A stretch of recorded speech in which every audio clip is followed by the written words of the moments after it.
All right, episode 56. Let's get started. All of you stand on the docks on the south of Waterdeep in the docks ward. The sea of the swords breathes bitter, freezing air over Waterdeep, coating cobblestones in a sheen of frost.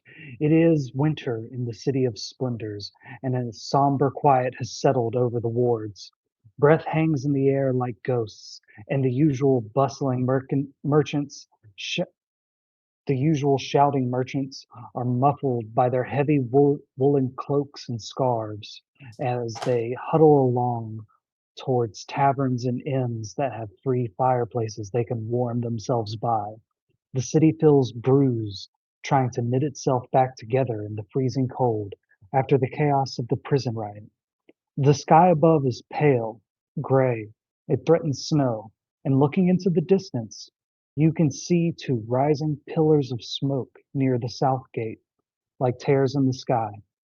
The Griffin cavalry flies overhead, their mount screeches cutting through the icy silence as they desperately patrol the wonderful city of Waterdeep.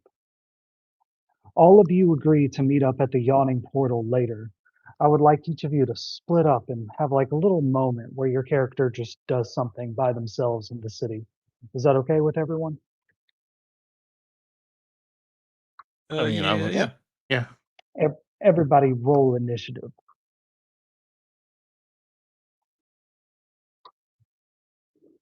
Got a 14. Oh, I didn't realize my Roll20 crashed. Give me 2 seconds. Wow. I had it open this entire time. Don't wow me, sir. Wow. Yeah, you wanted that extra inspiration.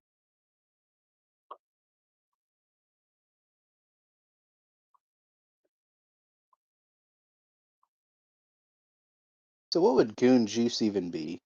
I got a Stop. 7. I got a 7. He said it! 7. Blinken got 15. Thank you. Sam. Why is my fucking UI I being got silly? I got a You 6. got a 6. Probably just cum. Stop. I think you're right. Yeah, probably.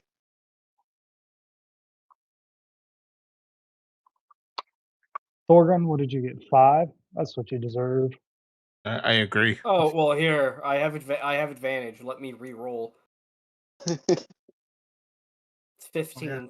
It does. Thank you for clicking your token and doing the add turn thing.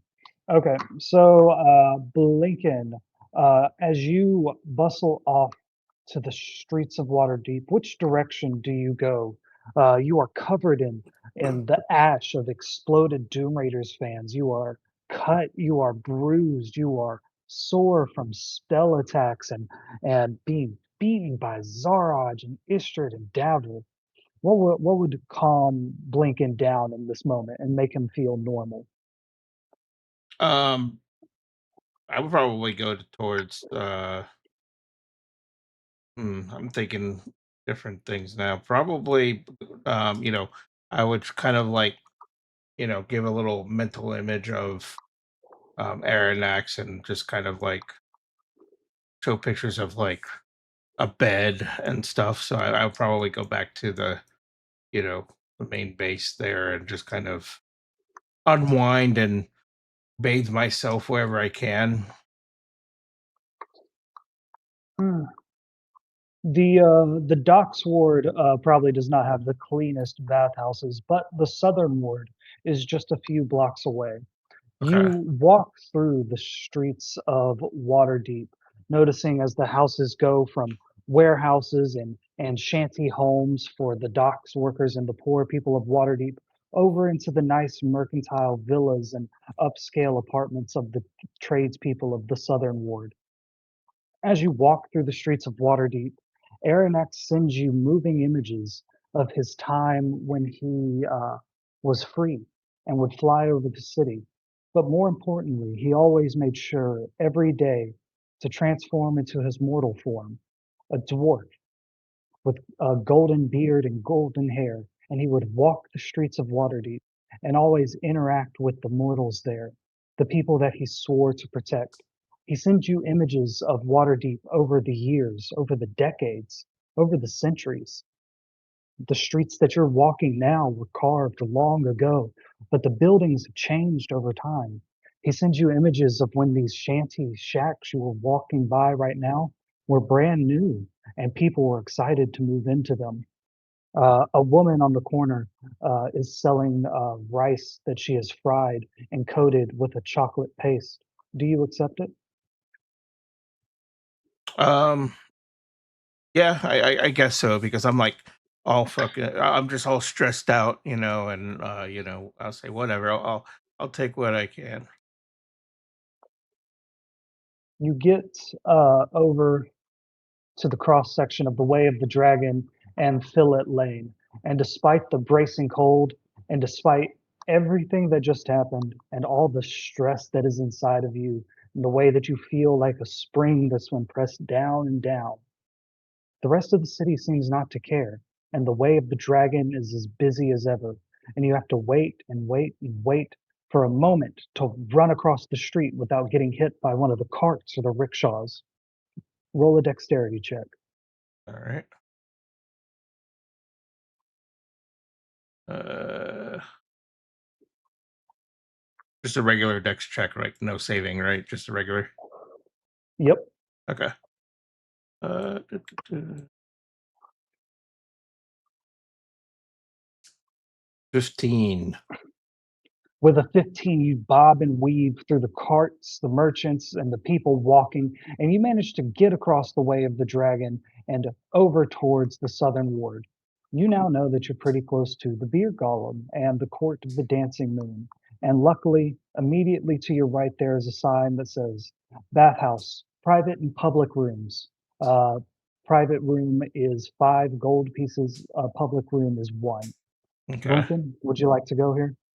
Yeah, I got like first thing I see, I'm like, yeah, I'm just whatever. I'm going there.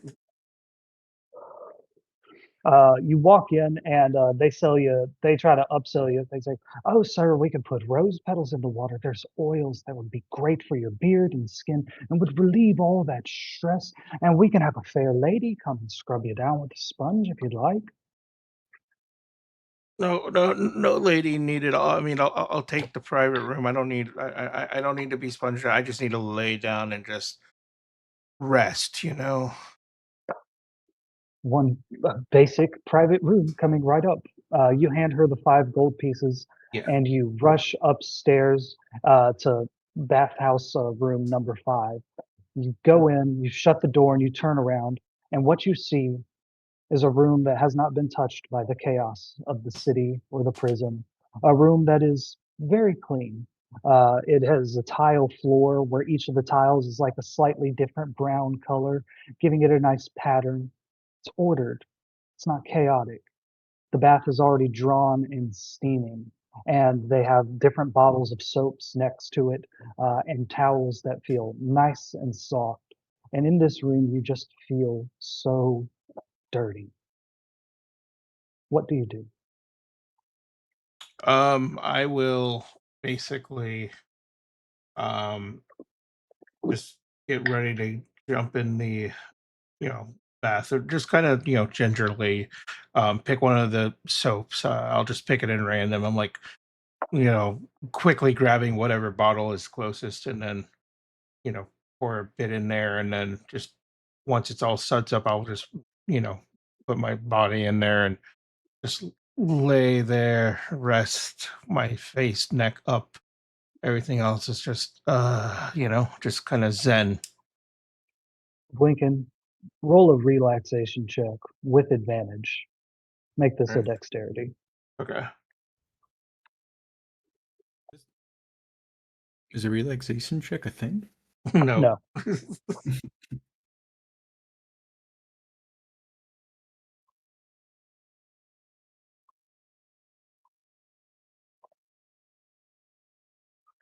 Ooh, 20 total. Blinken, with a 20, the dirt and the grime come off along with the stress, and you're able to wash away all that dirty water down the drain and refill your bathtub with nice, clean, hot water, and you put some more soap in it. And it's not the fancy rose petal soap, but the basic package is good too. Smells faintly of lavender. You really like it, and you take a deep breath and relax back into the tub. And Aronnax sends you a vision of imagining himself when he was much smaller and had the one eye, and he could fit in the tub and just relax with you. And then I'll just Going, kind of I'll whisper and say, "Soon, friends, soon." uh, as you're sitting there, laying there, relaxing, breathing, and your breath slows, floating feels a lot like flying. And the image you get from Aronnax is him full size and you full sized, laying backwards, just floating impossibly through the clouds. Going next to Thorgrin. Thorgrin walking away from the group. You have been beaten. Your I was friend gonna was say, used. Uh-huh.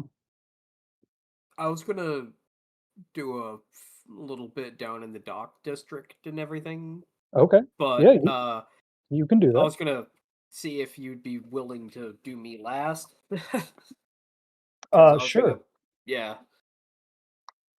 Sure. So I just wanted this to be quick character moments, and then you'll go to the yawning portal where all the Oh, NPCs for all your little oh, side quests are already there. But oh! Sorry, you are I misunderstood. Go ahead. you're free to do whatever you want. So do you want No, to no, take your no, turn? no. Yeah, let's do it now then. Sorry. Okay. Thorgrin, you walk away from the group knowing that you'll meet them at the yawning portal later. Recently, your friend EB was used as a club and was used to beat you multiple times. You are bruised and battered.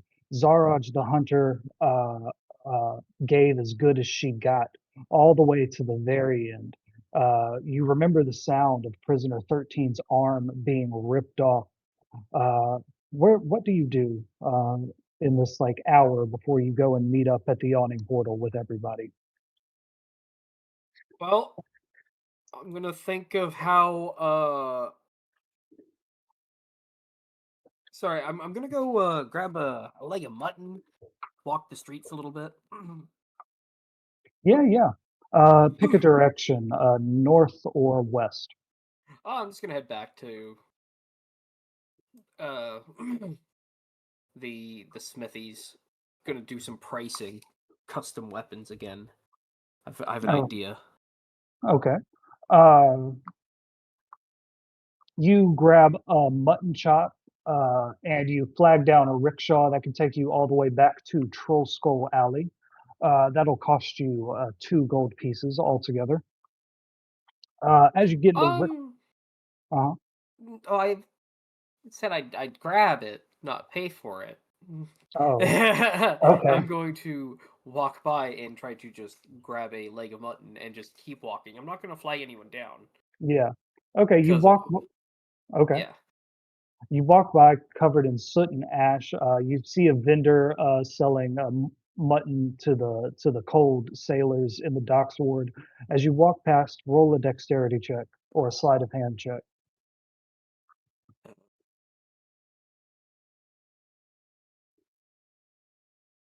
Can I do a stealth check? Sure. 16. With a 16, you walk right past, and to everybody else, it looks like you do absolutely nothing. And after a few steps, you raise a big, like, drumstick of mutton to your mouth, and you take a big old bite of it as you walk along the Way of the Dragon, the busy street up towards Troll Skull Alley, where you're going to talk to the Smithies, right? I'm gonna hit up all the smithies on the way and just get a price check for Oh, a custom weapon. oh, my bad. I thought you were going to a specific smithy No, no, no. I'm just hitting all of them up on the way. on the Like, way 'cause to the Yawning Portal. yes.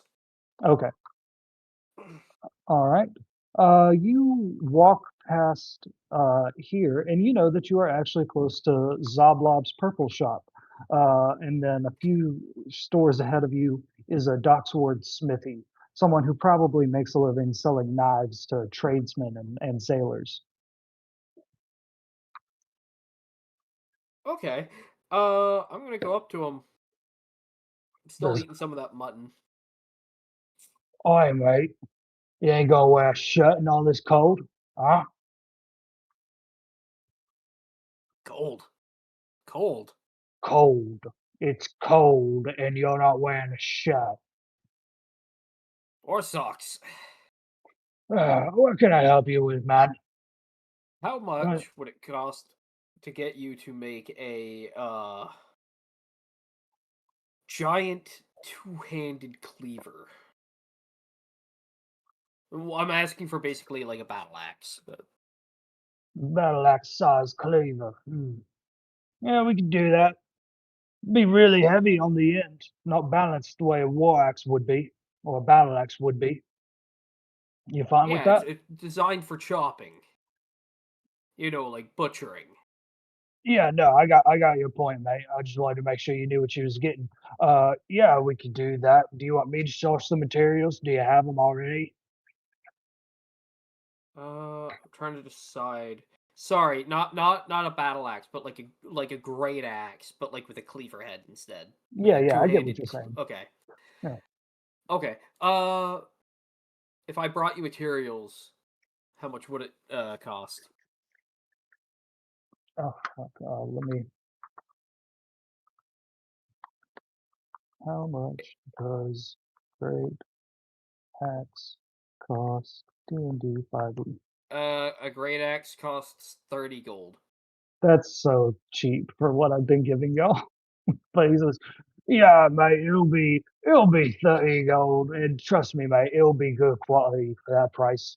Really, some of these other people tell you they got secret techniques that makes the blade real strong. Great. They're lying to you, mate. 30 gold? That 30 works for gold. me. I'm going to hand him my infernal daggers Oh, okay. and the remainder of the infernal steel that I have. All of it. You're getting rid of all of it. I'm using the remainder of the infernal steel. The infernal And steel that you made from the chains of a chain devil. yes, Okay. I've already had them smelted once into daggers, and now I'm doing it again into the cleaver. So I'm gonna Okay. give all of it to him. 30 Okay. gold, that is a hell of a deal. Okay, so He says, "Oh, mate, what's this kind of metal like this? I've never seen it shine like this." oh, you've never worked with infernal. He says, "Oh, you pulled me leg. There's no way it's infernal metal. Well, you wouldn't bring infernal metal here."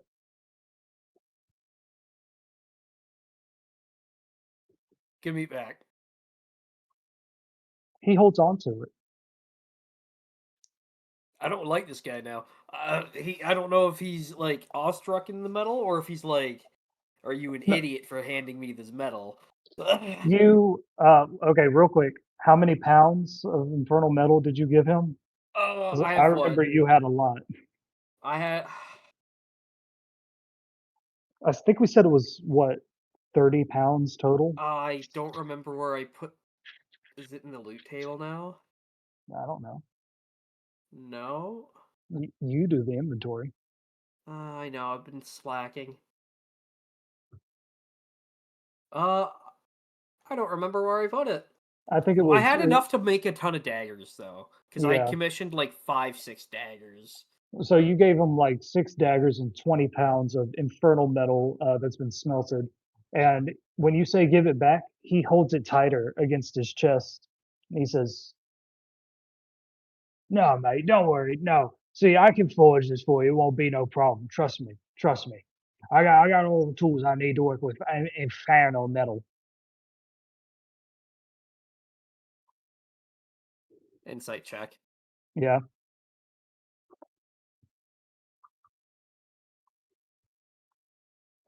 It's a 23.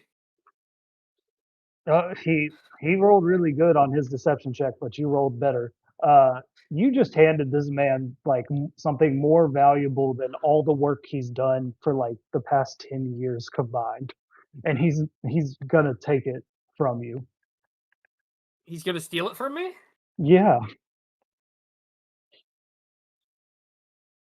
You just gave like a dude that makes knives for sailors like 20 pounds of the Well, I best figured metal he in you the know, I world. figured like we're in like where are we? The Dock District.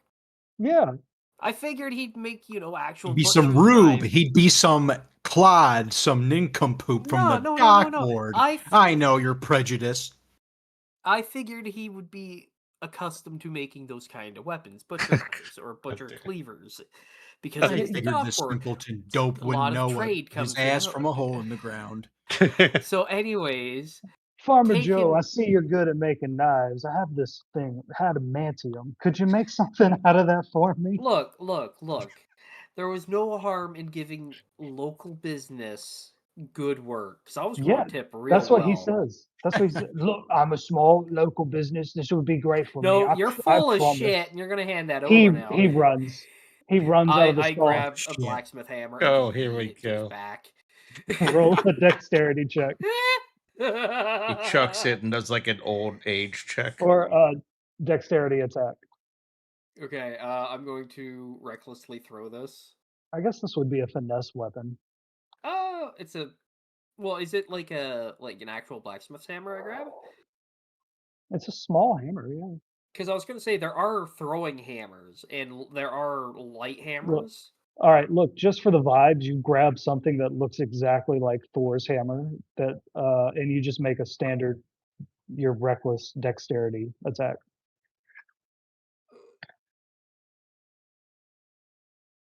21. 21. You just hit him right in the back and he goes flying forward another 10 feet. He throws the chains in the air and gets tangled in them as he flies through the fucking air. He lays on the ground, We've got a third. sliding in the snow, leaving a track, a trail where he slid through the snow. And he's not moving as the hammer weighs him down. Thorgrim takes another bite of his mutton, and we're going to go to Inshi. Inshi, you and your goblin cousin need to clean up after all the events at the prison riot. And your goblin cousin says, "Oh, Uncle Inshi, I can't wait for that ratatouille. Oh, I worked really hard for it. I had to put up with a lot of things. I had to almost die. I had to almost get killed. I had to see a bunch of people get killed. But there was that really nice giant lady. I liked her a lot. Did you have fun?" Look, Jiggle Stink, you need to broaden your horizon. Ratatouille is good. It's not all about the rats and the Dewey. Come on, look over here. Well, I'm I gonna like find the the nearest Tui. trash can. I like the Tui. Okay. Well, you get the Tui later. Okay. You come onto the corner of Ship Street, and there is like a public trash can that people can just throw their trash into. Now, see, this could be worse, or it could be better than some Ratatouille. That's the beauty of trash and all the cans all over this city. You never know what you're gonna find in there. Let's see what's going on in here. He says, look, Inji, look, I love trash can food as much as the next goblin, okay? But I wanna save my palate for the ratatouille that they make at the Yawning Portal. I've really been looking forward to it. What are you talking about? We all got trash cans in the the soup village. Where have you been eating trash from? Yeah, but Elsie always raised us to, think on our feet and be capable. And she said, if you gotta eat from a trash can, you gotta eat from a trash can. I had a snack at the courthouse. There was like a waiting room, and I dug through the trash can, and there was like a little piece of bread in there, and I ate it. All right, well, I guess you're some cousin of mine then. He says, "You know what? That was rude. I should have yes-anded you. Yeah, let's dig through the trash can." Yeah, just for that, you're gonna dig deeper, and I'm Yeah, going that was rude to. of me. I'm so I'm sorry. gonna toss Jiggle Stink into a trash can. It was, See what's in there. Hey, and go I ahead. got a question. Uh-huh. Is Waterdeep like old school London where they would just huck their shit out of the window into the street? No. So damn canonically, it. Okay. Waterdeep does have a functioning plumbing system, like They have a dung canonically, sweepers guild. and a dung sweepers guild. So they Nice. have people in every ward who go out and collect dung buckets. So like it is like a fairly decent city. Yeah. Yeah, Alright. they're Nice. based out of the dock ward. The lowly dock ward. Yeah, yeah. Even the dock ward has like decent service. Like not everywhere, but like on a big street like this, yeah.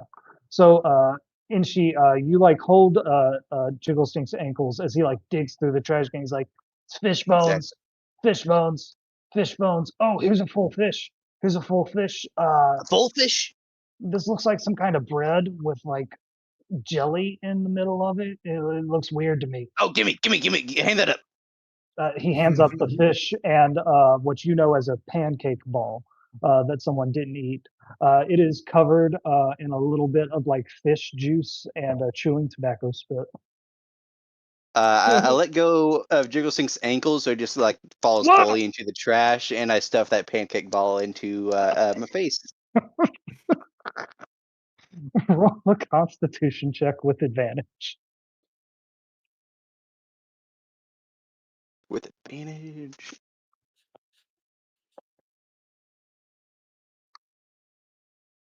See, that is 11 plus.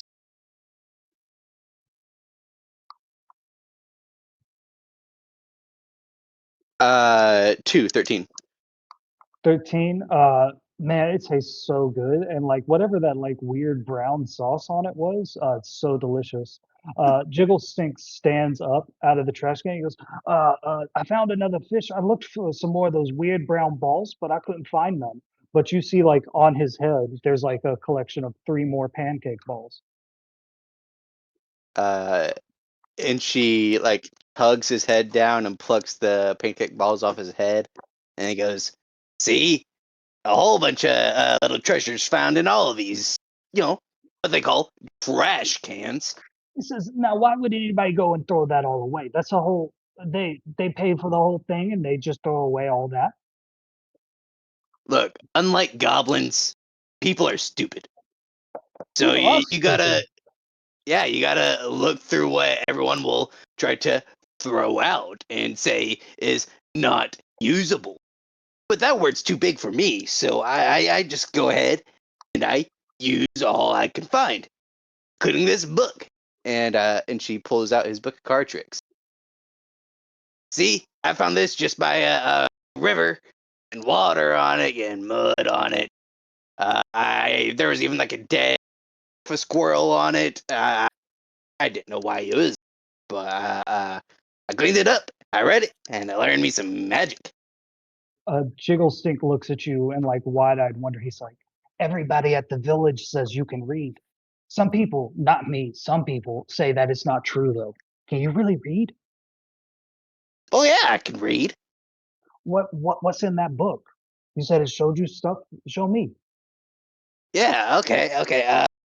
And she steps to the side and just out of the street.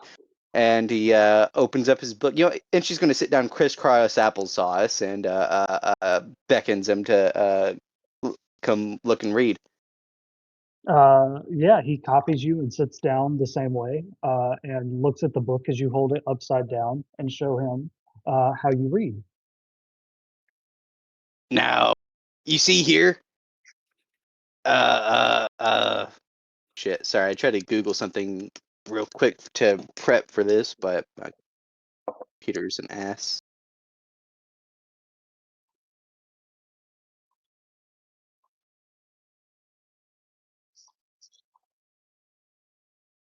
It's okay.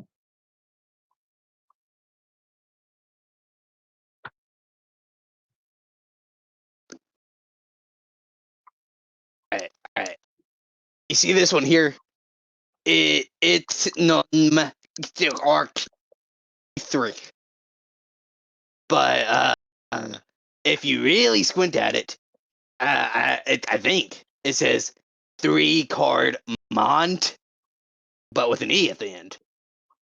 So if you go further than that and you turn your head to the side and you squint really hard, do you see these letters? There's a G and a W. if you look all through here, there's a whole bunch of little teeny tiny writings in between the tiny writings, and that will teach you magic. And there's some Uncle ghosts. Ng, it looks like somebody wrote inside your book. You're saying that's what you learned magic from? Well, everyone has to write into a book for a book to be written. They just did more You're writing. right. You're Yeah, right. yeah. Who made this? They wrote it and then they wrote it again. Who made this book? Did you get it from the person that made it? Well, no, I told you I found it by the river. There was a dead squirrel on it and everything. No, and she flips to the back, and he reads, "Death is an illusion." No, not that one. G.W. Cronus. I think that's a Uh, name. Jiggle Stink looks at the image on the back. What you say are the letters GW Cronus, and he looks across the street at like a big poster board that has a bunch of different posters for events happening in the city and wanted posters. There's one of you from like a month ago after the museum heist on there, by the way. Very bad drawing of you. Um, and he walks across the street and he rips a poster off the sign and he brings it back over to you and then he flips it upside down and lines it up to your book. He says, "Hey, Uncle Inchi, these are the same. Like they look the same. Do both of them say GW Cronus?" Hold on, let me match it up. G, yeah. W, Cronus, yeah. Where'd you get where'd you get this? Sean, if you look in the chat, he has handed you this event poster.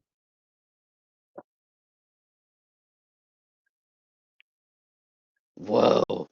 He writes posters now too. Have to meet him. He says, "Are posters an illusion?" It might be. All Oh right. wow. You show him more of the book and how to read as y'all eat pancake balls. And we go over to Huel. Huel and the artificer walk along Ship Street. They pass by Inshi and his goblin cousin digging through the trash. Heading up a little bit more north, Huel and the artificer, you guys see those three orphans that you've seen around the city a lot. Nat, Jinx, and Squidly. Jinx still has his arm broken from the events last month at the moon dance, and they're yelling at each other, playing as they usually do. And Nat is saying, "I'm not a man. I'm just a hero. I'm just a boy who's gonna sing this." And then Jinx shoots Nat with a toy arrow that bounces off of her chest, and she falls over to the ground and says, "This is the end for Dabble's Star Song." And Squidly goes, "No!" And the people around go, "That just happened, guys. You can't make fun of them like that." And Nat stands up and goes, "We can do whatever we want because we're punks, just like the Doom Raiders." Huel, do you do anything? He's gonna come like stumbling out. He's like playing along as like when Squidly yelled like no, he was like no, like jump in with them. But then after he sees everybody, like looking at them, he's like, "All right, you little hooligans, They take this go, riff somewhere else where it's a little more maybe in the alley over there." they run away, and Jinx blows you a raspberry, and Squidly blows you a raspberry, and Nat flicks you off, and they run down Fish Street. You and the artificer walk alone, despite the fact that you are surrounded by dozens of people going about their business. You are covered in soot and blood. The artificer does not have an arm on her socket. Her right shoulder is a empty socket where her arm normally goes. Right now, that socket is still silver. And she says, "Hugh, I trust you, but I'm not sure why. I think it's because you make me laugh. I hope I hope one day I can make you laugh or do something good for this city For once, I was trying, for what it's worth. I was trying to make the city safer. You've done plenty of good and protected tons of people. I guess doubting yourself would be natural in your position. Huel, you remember all the steps that you've gone through over the last few days with the Artificer, with her betting on the Doom Raiders being executed and then making up a bunch of evidence to get the Doom Raiders executed. The way that she slammed a few people's heads into the wall or into a desk and probably caused permanent damage. The way that Blinken was just barely able to talk her out of shooting captured Istrid Horn. But Blinken was able to talk her out of it. For everything you could say about her, the Doom Raiders, or for everything you could say about the Artificer, she can be convinced to do the right thing, unlike Davil, Istrid, or Zaraj. She looks around the streets and she says, "You can't go do what I do and be pure of heart and follow the law and be moral all the time." And I just ran headlong in the other direction. And you can't do that either. So I don't know what to do, but I know that this city needs to get rid of the avatar of greed. And I'm glad I have you by my side to do that. Glad I have you by my side too. It's a little tough with the point back to Inchi way down the street eating garbage. I'm kidding. She goes, she like looks at him eating the pancake ball with the chewing tobacco spit on it, and she like gags in her mouth a little bit, and she says, "Well, I feel quite uh, dirty. I actually have my workshop around here. We can get a change of clothes. There's a wash bin. We can get some rags. Get this blood off of us." He like looks at his arms. He's like analyzing himself. He's like, man, I'm so used to being covered in blood and gross stuff. It's becoming natural by this point, you know. She says, "Is that what you want to do for the rest of your life? You know, wander from town to town, going on adventures, getting dirty? It does sound fun. I've always wanted to do something like that, but I can't leave the city because I have to be here for the moon dance every month." You know, you don't have to be here for the moon dance. There's other avenues. She says, "The internals of my body here won't clean themselves and align themselves without a zero gravity environment. It's hard to find a place that can do that.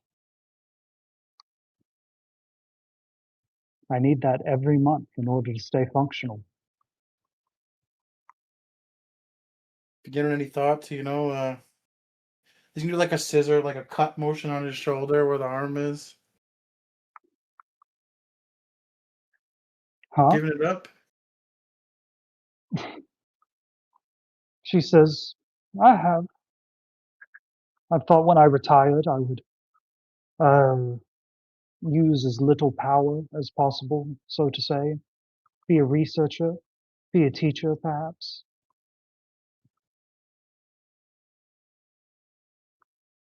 And you could do all those things right now. You don't need that pesky arm to help you. She kind of smiles and says, "Yeah, sure." Not quite believing you. She seems to have tied a lot of her self-worth into that arm, making her capable. I'm going to take you to a new map real quick. You go to this very big warehouse in the docks ward. And she opens a door and ushers you in. This isn't a perfectly laid out map, so use your imagination a little bit.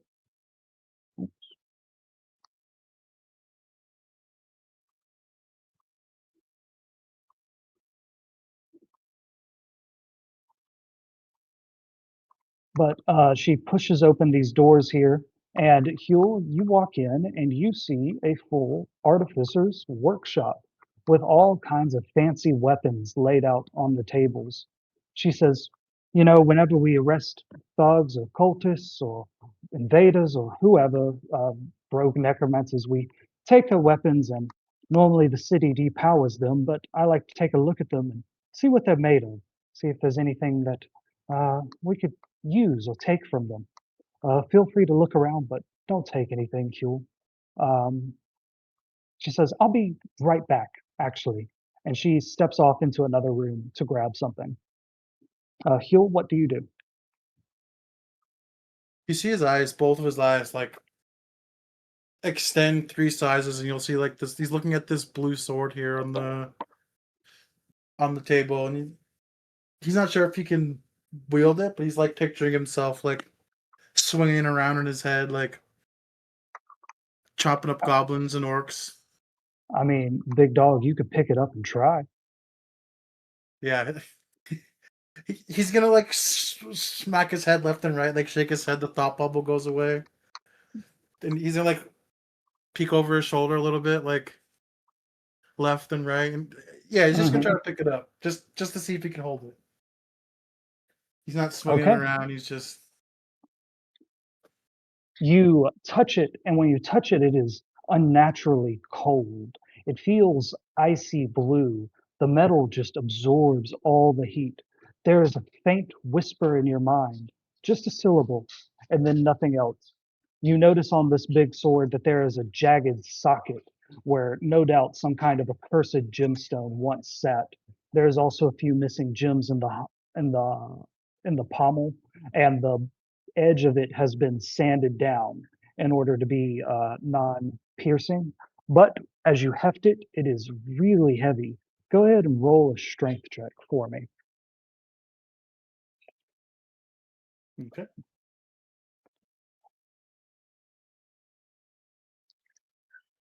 You going somewhere?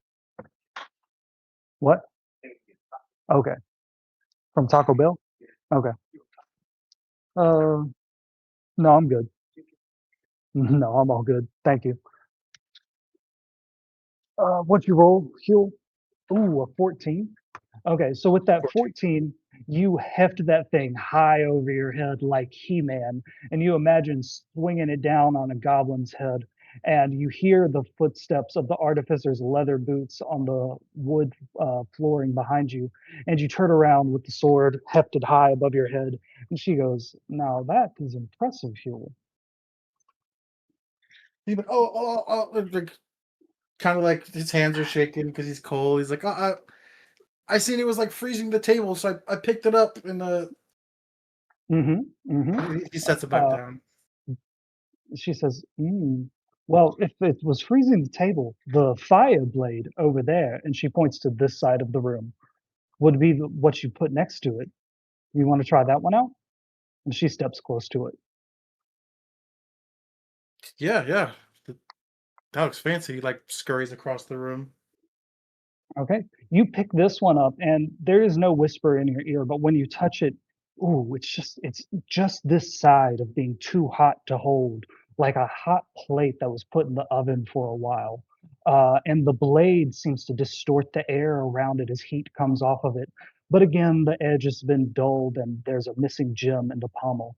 And she says, "You pick up swords naturally, Huel." You know, I'm more of a not a fighter. I like to She says, play "Mm-hmm. music. That's right. You're an artist. I've been meaning to ask you, since your flute broke, why haven't you replaced it?" That loot was something special. It was the only thing I had with me when I came to Waterdeep. Well, I got a wagon from Alfie, but I think that was more of a scam. Right. We are going to need to talk about that with everybody on the team. But speaking of the team, and she pulls out of her pocket this strange blue pill that seems to be made up of powder. She puts both of her thumbs on it with her fingers. She bends it and breaks it. Huel, you are immediately surrounded by a circle of truth magic in this zone of truth that she just cast. I believe that you need to roll a wisdom check.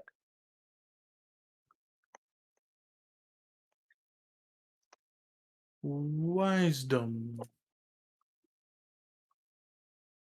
Charisma saving throw. My bad. And you need to beat her 14. He did an 11, it looks like. That was Well, for wisdom, though. I was could've- wrong. It needs to be a charisma saving throw, Oh, which he should be better at. Well, yeah. I could add the +3 because it's +4 charisma and I have +1 wisdom. However you want to do it. Yeah, I'll take the 14 if you don't mind. I can Okay. re-roll it again if it doesn't matter to me. No. I think well, your charisma would beat it, but if you beat it with what I told you to roll, that's good enough too. So the thing about Zone of Truth is it's one of those spells that you could willingly fail. The magic hits you. You feel your brain being nudged towards constantly telling the truth. It's like a song. You can choose to sing along or you can choose to ignore it. Do you choose to accept the Zone of Truth or do you resist it? I think he accepts it. Like he's going with the music for a second, and then he kind of realizes, like, doesn't realize what's happening, but he knows it's Yeah. knows he's not like Sh- immediate danger or anything, so just goes with it. She says, were you going to kill me to get the bismuth in my chest? If you had to do it.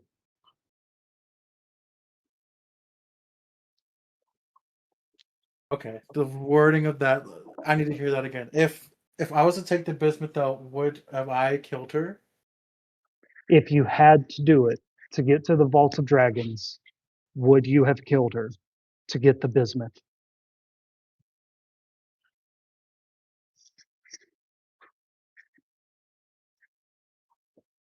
He's gonna struggle for a second. Like he's holding the sword.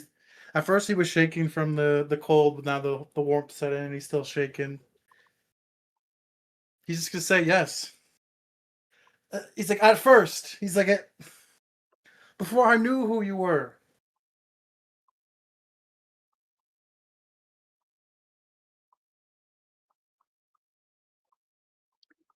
She leaves you Uh, in red. she sorry, Pretty forgot. much. She has a new token now that's more accurate. And you see that makes her really, really sad. And she says, and when was that? When did I become not expendable? I would do anything for my friends, and that's what it came down to. And after we hung out, like we became friends at what is that place called? I'm having a brain fart. The moon dance, No, the tavern, your where the own well bar, is. the No, yawning portal. no. Yawning Portal. Mm-hmm. Yeah. Ever since we met at the Yawning Portal, So ever since we met, and she says, "How? I have so many things that I need to ask you, but I'll only force you to tell the truth on that question and this next one. Do you trust your friends to not kill me?"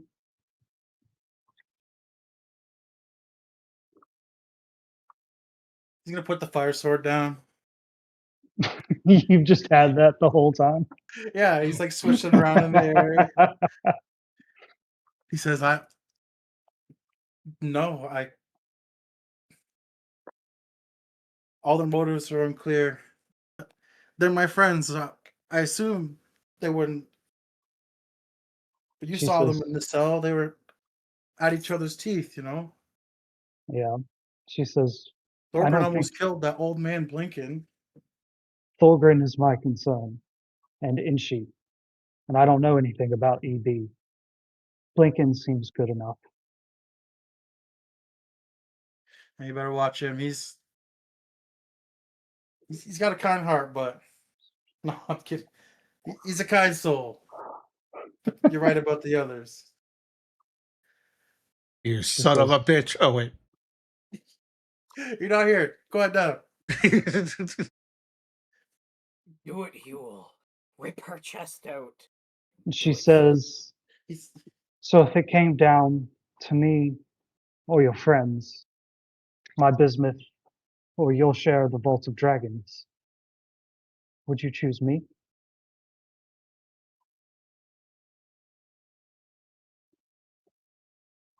before. If you would have asked me this question a few months back, I probably would have said no. But now, right here. yes, I would choose you.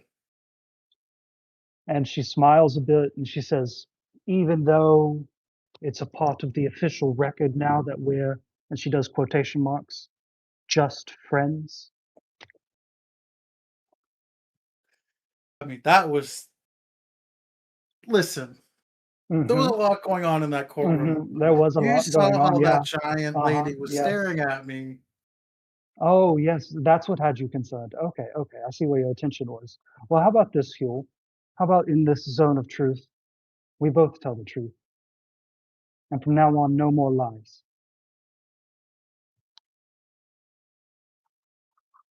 He says, "No more lies." She dismisses the spell and says, well, in the spirit of that, I lied to you. I do remember last night at your bar opening when we kissed.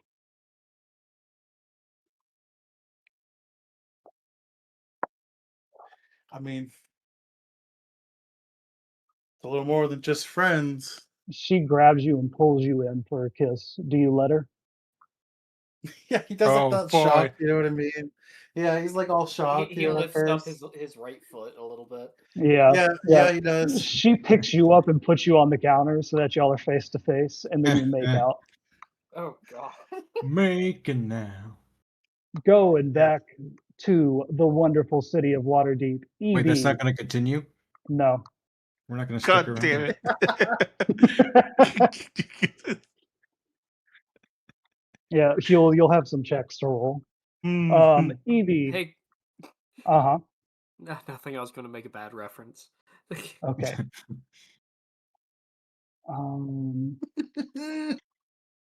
There we go, buddy. Oh no, that's Brax. Evie. No, that wasn't me. Who's Mr. B? No.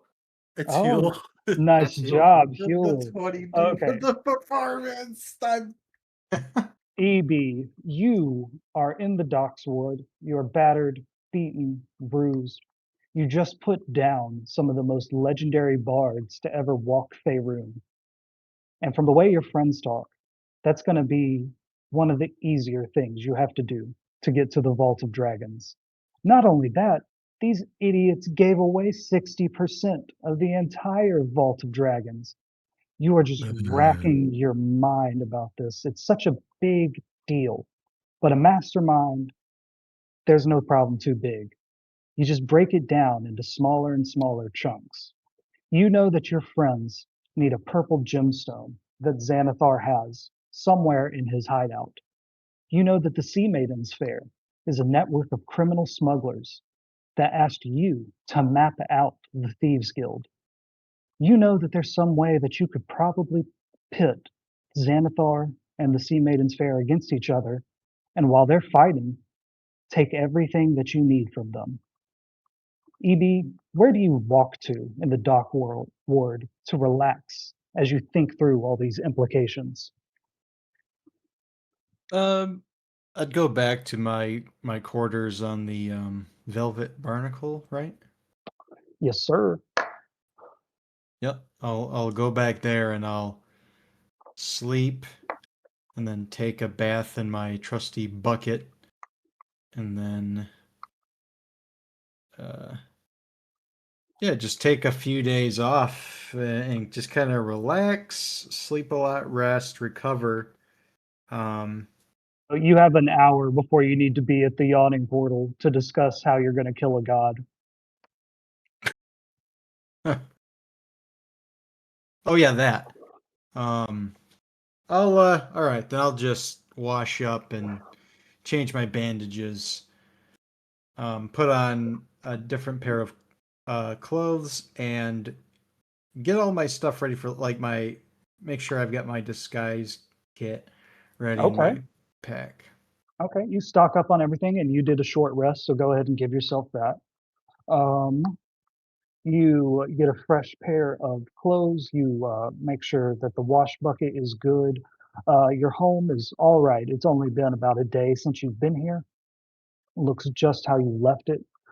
As your feet sway with the boat as it sits in the dock ward, you can hear the ice cracking as the ship groans and leans in the waves. Do you want to keep living here? There's probably a room for you at the Fool's Half Pint, Troll Skull Manor. Um, hmm, I might move in there. It kind of depends. I'm at a slight crossroads here. I might be too into deep with it to to really have much of a alternative choice. But yeah, You would the save on rent too. okay, yeah, that's always a plus. Roommates, but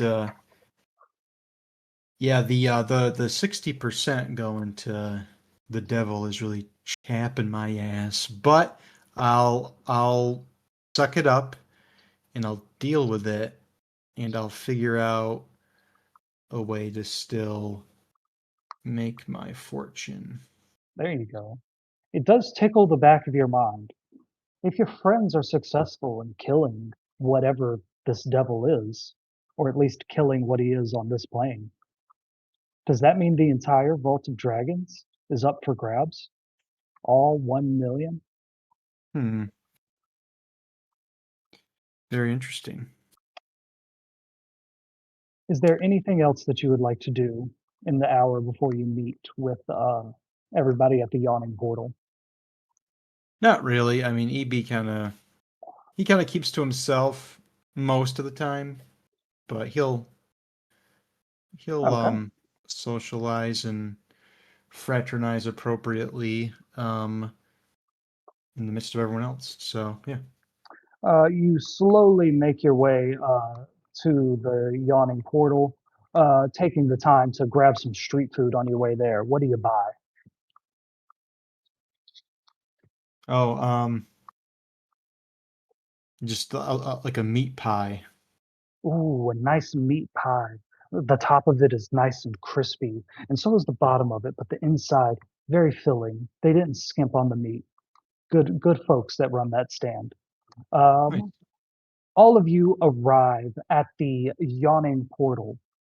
Blinking, you arrive freshly bathed. They offered you some clean clothes for sale. They're very simple, but it's like a padded robe so that it's warm in the wintertime, and some simple white or beige clothes. Did you take those?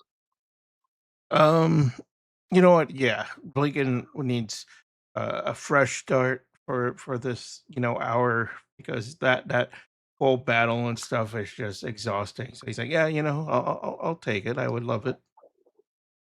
All right, that would have been 2 gold pieces. Okay. But Blinken is standing in the snow, warm and snug as a bug, freshly clean, smelling of lavender. Next up is Thorgrim, who is picking off every last bit of meat off the bone of mutton that he is eating. Um, Inshi, you arrive with your goblin cousin as he sounds out the first couple of words on the page of a book. And Hugh and the artificer arrive last, noticeably a few minutes later than everybody else. That's weird. The artificer is so punctual usually. Why is Um, your hair all messy? she goes, Hugh, why because is we your just shirt had a massive backwards? fight for our life. Ooh, Yeah, my hair's not messy. He like scrabbles it all, crimps it all up. What Is you there a mean your red shirt's mark on next to your backwards? neck? No, I'm kidding. Why yeah, is your back covered in scratches? You guys notice that even though like a whole hour passed, like neither Huel nor the artificer changed their clothes. Like Oh that's yeah, weird. That was true. the whole reason. They're not cleaner either. If anything, they smell worse. They're probably sweaty. Yeah, it's weird. You guys Uh, look like yeah. you guys were just doing some strenuous activity. We were attacked by some leftover Doom Raiders in the alley. It was pretty crazy. Huh. yeah, You there's guys should have one, seen it. two. And she's just grinning ear to There was ear and three holding a of them. poster upside down There's to three of them. It everyone. happened 3 times, she says. Oh. EB, you arrived last with your eating the last bite of your meat pie, and you all walk towards the yawning portal, passing by the sewer access point and Deb's pancake ball stand. There are a few additions here at the yawning portal. First, there's a person wearing a giant barrel right over here, and they have mugs and they're selling hot cider for sale from the Sea Maidens Fair. Oh yes, step right up, 1 silver piece for hot cider right here, right now. And you look over to your left, and there's a patrol of City Watch coming through. And there's a captain leading them saying, March, march, patrol the streets, patrol the streets. And you notice that most of the recruits behind him are not marching in time. They seem kind of lazy and like they don't really care about marching in time at all. And when they march past you, these rude recruits that are covered in tattoos just shove you guys out of the way. And the artificer goes, What in God, what in Ogma's name is going on here? And Schema says, Y'all didn't talk to anybody on your hour off? A couple buildings exploded in the city. That's why the black staff left the courtroom. And everything's on high alert right now. Oh, I thought they were going to that absolute beatdown I gave some guy. Elzerna says, Thorgrin, can you go 5 minutes without engaging in violence? To be fair, he was trying to steal from me, and I was trying to engage in a proper business transaction. Well, I'll forgive you if you escort me to a wide open courtyard where I can try out my fireball ring. Sounds like a fair deal to me. I didn't do anything wrong. What's there to forgive? Well, you could just take me and let me do it anyway. How about that? I know the perfect place for you to test your fireball, and I'm gonna start walking her towards her old Zoblobs. Excellent. She follows you. Does anybody stop them? No, Blinken's just kind of shake his head and just kind of, wants to get this meeting over with and figure out what to do. Okay. Y'all Mike, walk. What's up? Your cider cellar icon made my head spin with, like, when you have like a memory from when you were a really little kid. Oh yeah. It looks like a character from Candyland. Oh yeah. I'm glad that I could give you a trippy Yeah. hallucination. They're just smiling, just endlessly smiling. Let me use the bathroom real quick, and then we'll go into the yawning portal. This isn't going to be like a huge, like lore heavy meeting unless y'all want it to be. But in the yawning portal, there's going to be all the representatives from the factions, all your favorite NPCs. You can do your personal stories in here and talk with each other. It's a very low stakes, chill thing, and there's going to be mini games this time. Okay. All right. Like Mario Party.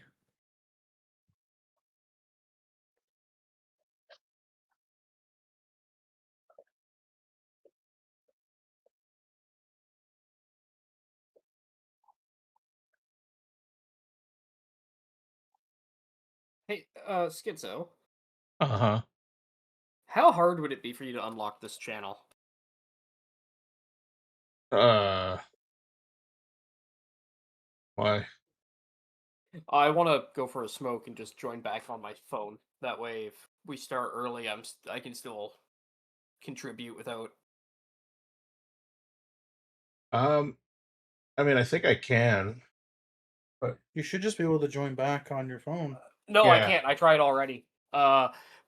Between my turns, I quickly stepped away to go get a drink, and then I was like, I wonder if I can reconnect in the kitchen.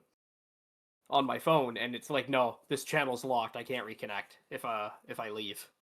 That's weird So if because when any I of get us on my DC during, when I get on my Discord on my phone, it would be automatically in the channel I was in. aren't you a higher rank than me though in the Discord technically? No. No, You or have maybe the same. Kirby could change it then Yeah. Wanted to. if he wanted to. You don't have to. I don't. I mean, I know BG or someone made additional channels for tabletop, but they're locked, so no one else can get in them. So if they're in the first channel, fuck everyone else, I guess.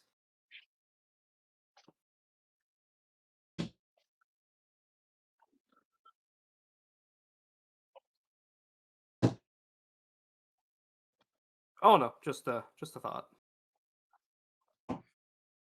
don't even know how to do that.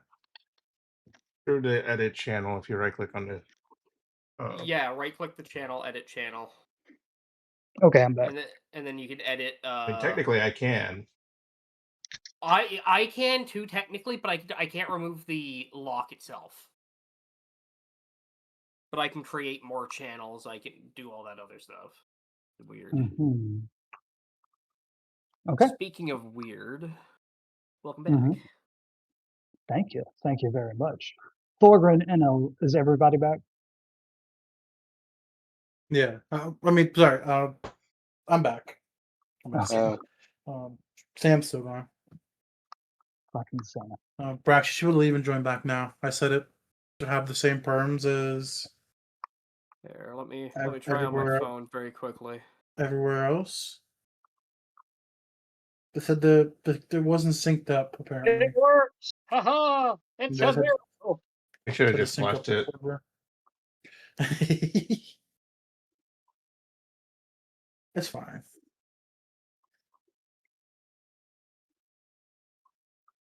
Actually, we don't have Bob being drunk anymore.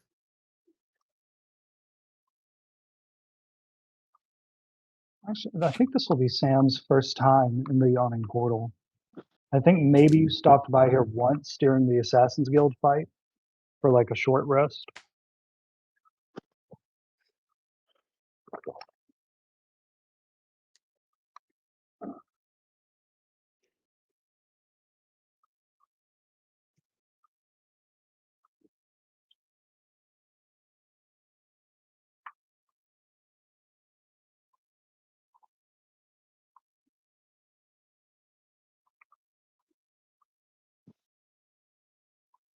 Oh, Blinken, Beaksley is here. The most well-trained Griffin in the Griffin Cavalry. One of the only ones that's like allowed to walk on the streets of the city. Mhm. And he remembers you from the time that you rode on him in the Assassin's Guild fight. And he goes, "What?" I go up to him and just kind of, wave and approach gingerly, and if he lets me, and then kind of like pat him on the back or neck or whatever. He like raises up his chin. He wants to be scratched under his chin. All right, perfect. We'll do that. All right, you do that. And he goes, "Bark." All right, Sam, let us know when you're back. But everybody else walks right on in to the Yawning Portal. And if you have noticed, the Yawning Portal map has been updated to be Mhm. winter themed. It's higher resolution now too. The Yawning Portal is packed. You walk in and you see Vincent Trench, Volothrop Gaddard with a few other nobles at this table. You see Kick and John at this table, taking bets from commoners that are in the Yawning Portals. You also see various other members of the Xanathar Thieves Guild around here, all taking bets on some kind of action. You see one is standing over the pit of the Yawning at the center of the Yawning Portal saying, "We're taking bets. We got a fresh round of adventurers going down. How long will they stay there? Low odds, 15 minutes. High odds, 30 minutes. Let's go." You can see the clowns and jesters of the Sea Maidens Fair sitting at this table, the Ruby Rabbits sitting at this table, and the now Doom Raider-less table up at the top up here. There are a few fanboys talking over their legal options with their lawyer, Silas the Spur Sterling, and his assistant Featherstone. Griffin McElroy is back here representing Force Grey, and behind the bar is Bonnie and Dernan. You see a sign when you come in that says check out our new winter menu. Blinken, what do you do? I kind of want to. Let me think. Maybe the first thing is probably approach. I'll probably like walk in and approach. Like the first thing I'll think of is probably go to Volo and be like, walk up there and be like, so how much did you write? Because I did notice you were just writing like crazy. He goes, my boy, I wrote down everything. See, I have a famous Gaddard shorthand that I use to take down notes quickly. All the details fresh in my mind, from my mind straight to the page, boyo. Now I hand that off to my editor, and she works her magic, and we get a manuscript that we can sell. You're not trying to get a cut of royalties, are you? We don't have an agreement like that. Shit. All right, well, worth a try, because it's kind of like we did the hard work, but okay. All right. Lady Naira leans forward and says, "Did you really try, Master Plantfoot?" Yeah, actually. He goes, "Volothrop, surely you cannot write about people that hove into your field of vision, use their real name, and not cut them in at all." And Vincent says, "Yeah, Volo, that would be a really scummy thing to do." Volothrop says, "Well, my editor has to get a cut. I have to get a cut. People I owe debts to have to get a cut. The other people I owe debts to have to get a cut. My boy, you have to understand. Fine, fine. I will cut all of the half pints in for 5% of the profits, if I can tell your story unvarnished." Is it gonna be like, I don't know the word, maybe fantastical, where we're just like, I'm trying to envision what you would write, because there Only has to the be some truth, Master Blinken. right. And the concerning thing is, he thinks he's telling the truth. Yeah, I know. That's Am the I there problem. still or no? Yeah, everybody can interact with this. This is free play. Yeah, where's Thorgrim's Eh, token? Oh no, Do you no. mean your truth, the actual truth, or our truth? Volothrop says, "I don't know what you mean by that, my boy." Blinken, I don't Civilian, trust it. This sounds Oh. like a load of Minotaur shit. I will write what I saw. Warriors being used as weapons. Giants striding into battle. A giant purple, blue. I'll refer to my notes. Dragon. Oh, it was beautiful. The Doom Raiders' haunting melody. The half pints and the artificer ferociously standing up for justice. And Vincent Trent says, "Yeah, justice. That's what the artificer stands for." What do you think, Thorgrim? I mean, we did do good in the prison. So, I mean, spreading word of our deeds could bring attraction to the bar. The heroes of Waterdeep's prison riot. You did put in And I half mean, if pint. you So add when bullshit to it, technically, I mean, if RD, can you do that thing wizards do where they truth you on him and just see if he's full of shit or if he truly believes it? The artificer looks Volo dead in the eye and says, "Volo, if you put my name in your fucking manuscript, I'll rip that hat off and shove it up your ass." And she walks straight to the bar. well, apparently that's good. Right, what she said, and I walk away. And then after they all Volothrop walk. says, Oh, sorry. Go ahead. Volothrop says, "How about I put an ad for the half pints in the back of the book, huh? Free of charge, of course." Now that we're talking, that's good. Now, did you actually put half pints in the story, or did you just say giants and all this? Y'all hash out the details for a moment. Inshi, what do you do with your goblin cousin? And he's going, "Ratatouille, ratatouille. No man promised me ratatouille." And he points at you, EB. What do y'all do? Just look Uh, at him. And she just nudges Jigglesync out of the way and keeps holding up his poster up to his friends, just smiling. Ah, yes. And it's like face out and upside down. Everybody in she is showing off this poster for some kind of illusion show at the Sea Maidens Fair that I have posted in the chat. Okay. And Schema says, and she, you know, all those things are just fake, right? You know, people like that, they say they're doing it all themselves, but they got 2 or 3 assistant magicians under the stage casting illusions too. I know. I But used it's to do the him. music for them. But it's him. Who? And she drops the poster just onto the ground and pulls out his book and starts flipping through it again. And then he just kind of thrusts it Schema's way. Look!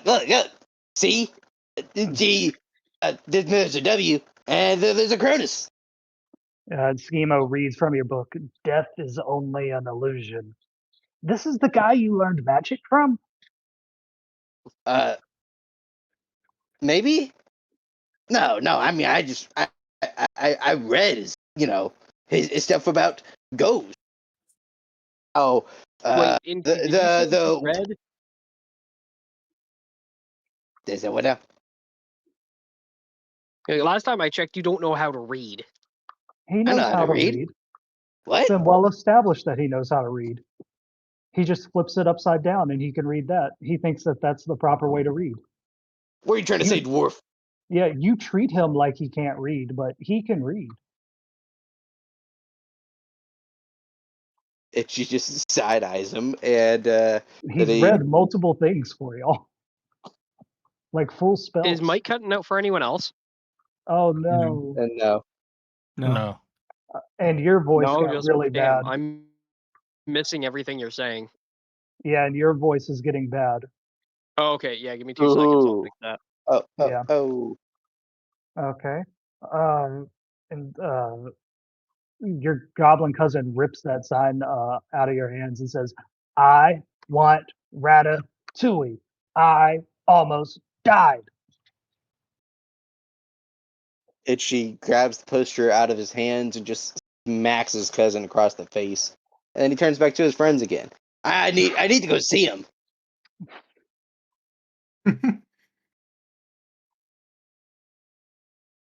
It's really, really him. I'll go with you. So, Yeah, you will. I'm gonna Yeah, pull that I'll- mutton bone out of my throat and clear myself out of it and be like, okay, so Inchi, you're saying you can't read. I can't read. Oh Look, yeah, read this. And I write, hello there, upside down. if you're hello there. I hold it right side up. Fuck. Sorry, I was holding it the wrong way before. What's it say this time? Give me a minute. Elzerna walks by the both of you. She has disguised herself to look like an adult. Her disguise character, Stacy, and she walks with the goblin up to the bar to get him some ratatouille. And he's crying, and he says, "Uncle Itchy's so mean all the time. He's so mean." And Elzerna goes, I know. He is so cruel." Irith Olay. Yeah. My point. go. He can't read, and I hold it back up the wrong way. He can so read, it's upside down. Thorgren. He's read multiple things. He cast a Yeah, spell on me. Yeah, I just read it 2 times. That one says hello there. Huel, what do you do in the yawning portal? The artificer has gone to order herself, no doubt, a black coffee. And your friends are squabbling. He's like sitting there looking off in the sky. He's like not even paying attention. His hair's like just all fucked up. Yeah, he's in like cloud nine. He's just staring off. He's in his own world. Schemo like comes over to you and says, "Hey, Huel, are you all right, man? Like, what's going on?" Oh, he shakes his head. He puts both hands on the table. He's like, "Ah, I'm good." Schemo, how Are you doing, you? buddy? I'm doing great, man. And he like discreetly like holds his hand out for like a high five. Yeah, he'll like kind of brushes it off at first, like he's not gonna do it. He's like, "Yeah." Then he goes, he's like, "Yeah," and he gives Yeah, him a high five. but yeah, and he like smacks your hand. And so Sam, we'll do your turn next. Schemo says, so I plan on getting mad drunk. And y'all could do whatever the fuck you want to do, but I think I've earned that right. So I want to get some shots and then see what these Xanathar guys are doing around the Yawning Portal. You want to come with me? Yeah. Heck yeah. All right. Yeah, EB, you can come too. Sam, I believe this is your first time in the Yawning Portal. I think you maybe have come here once for like a pit stop, but in the Yawning Portal, there are NPCs from every faction that you can walk up and talk to, and they'll give you like quick little missions that you could do, just some quick role play for them, and you can use that to gain renown. But usually, all the faction missions will have you combating a different faction, so you'll always lose renown. You can check in with the Sea Maidens Fair on your little side quest with them. You can talk to members of the Thieves Guild. You can talk to Bonnie, who you know is a doppelganger, and you need 12 of her teeth in order to get into the Vault of Dragons. You can do anything in here. It's just a place for fun, light role play and like little side story progression. But you three, Inchi, do you want to get drunk and play mini games? Yeah. Yeah. Why'd you text Senshi? Huh? Sorry, I thought. Never mind. Oh. Yeah, yeah. And she will join in. With whatever. Y'all come over to the bar, and Durnan walks up to you and says, "Half pints! I heard you opened a bar. And then you come in here asking for drinks. We're competition now. And you, Schemo, well, you used to have a bunch of bars, not so much anymore." And Schemo says, "What the fuck are you talking about?" And Durnan says, "You ain't see those big pillars of smoke coming by the south gate? Those were your bars, Doom Raider bars." And Schemo goes, "Oh, motherfucker. They rigged the bars to blow so that they could divide the City Watch's attention while they did the riot in the prison." And Durnan goes, "There was a riot in the prison?" Not anymore. And Schemo says, "Actually, that's all a problem for tomorrow, Schemo. Durnan, a whole bottle of fire wine whiskey for each of us. And what's going on with these dudes taking bets?" And Durnan says, "Some casino that's starting up. They sent their guys out here. They're taking bets on everything. And I get a cut of it. I ain't even got to pay them nothing. It's free money. They're betting on how long first time adventurers can last in the Undermountain. There's some guy over there playing 3 Dragon Ante. Others playing darts, feats of strength, best song performance of the night. It's really lovely. I hope all you have fun." And he slams down 4 ice cold bottles of fire wine whiskey for each of you. And Schemo throws down 6 gold coins and says, "Keep them coming, Durnan." I hand him back one of the bottles and say, "Sorry, can you get me mine warmed up? I like a good burn." Okay, do you want to be over here too? Wait. I thought this was after the burning of Zoblobs. No, Oh, no, you got distracted by having an argument inside here. Oh, okay. Well, I mean, if that's where we are now, then, Yeah, I'll have the drink. okay. And Durnan says, "If you like something warmed up, I got some Dwarven cider fresh from our winter menu." Both. All right, he gives you both. Blinken, do you want to get drunk and play mini games? as much fun as that is, I don't think Lincoln wants to get drunk and hungover after what he dealt with. It's just more pain to What do you deal mean? This with. is the perfect time to do it. No. All right. So Blinken, you shuffle over to the bar next to the artificer, who is taking a long sip of just pure black, thick coffee, and she looks so happy about it. And you're in your all beige little bathhouse coat, and Bonnie says, "Mr. Blinken, how can I do you today? Would you like some tea, some wine, You know what? Let me get some tea. I think tea would be good. some nice chamomile tea? And can I interest you from any food items on our winter menu?" What type do you got? If you look over at the menu, I've actually changed it to be a winter themed menu. Oh, all right. Hold on. And there's a big sketch of the yawning portal fireplace at the top. Oh yeah, I see that. Um.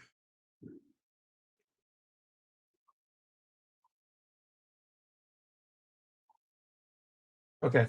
So he goes up. He'll say, "Yeah, I'll get the tea," and you talk about food. Food is good, so I'll probably get the. You know what? I'll try the boar roast. I think that'd be good. Says, "Oh, that'll be very nice. It's going to take a while to get it roasted up right, but I'll bring you a plate of apples and some sauce to hold you over along with your tea. Pick a table, Mr. Blinken. I'll bring it right out." And Bonnie, as ever, is just delightful. Okay, so I pick a table and then I'll move over there. Are we all Yeah. sitting with you? No, y'all are about to play mini games. Yeah, you're drinking in mini games. I'm Blake's taking a break. Blinken's doing a mental health break. Yeah, he's been through some shit. Oh, I didn't know if you were still sitting with us. Is all. Okay. No, yeah. The artificer gets a big carafe of coffee from Bonnie and walks over to the table with you. Says, "Do you mind if I sit here?" Sure. Yeah. She sits down and puts her legs up on the bench so no one else can sit next to her on the opposite side. And she silently drinks her coffee as you silently drink your tea.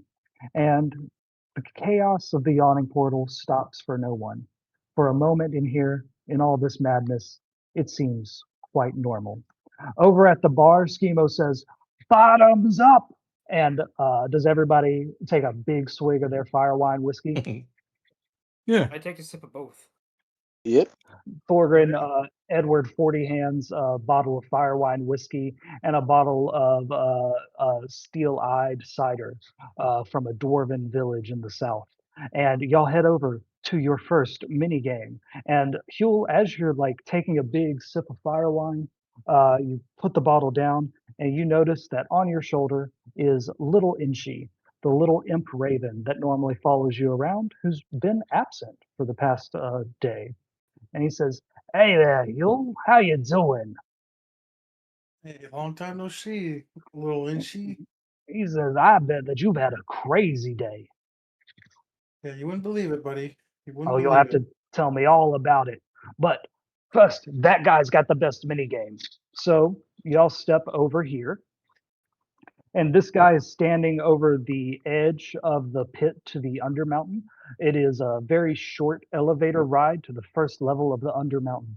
Adventurers start their adventuring career here all the time, seeing how long they can make it in the Undermountain. Some make it but 5 minutes, some 5 whole days.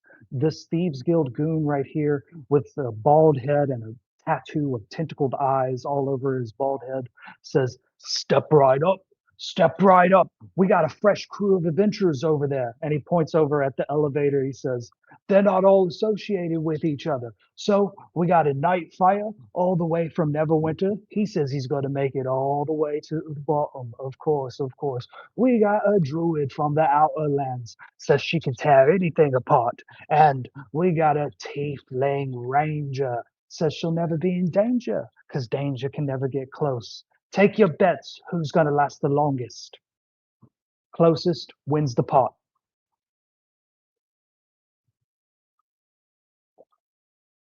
Sorry, what were the options again? A Oh, human, a human knight fighter, an elven druid, and a tiefling ranger.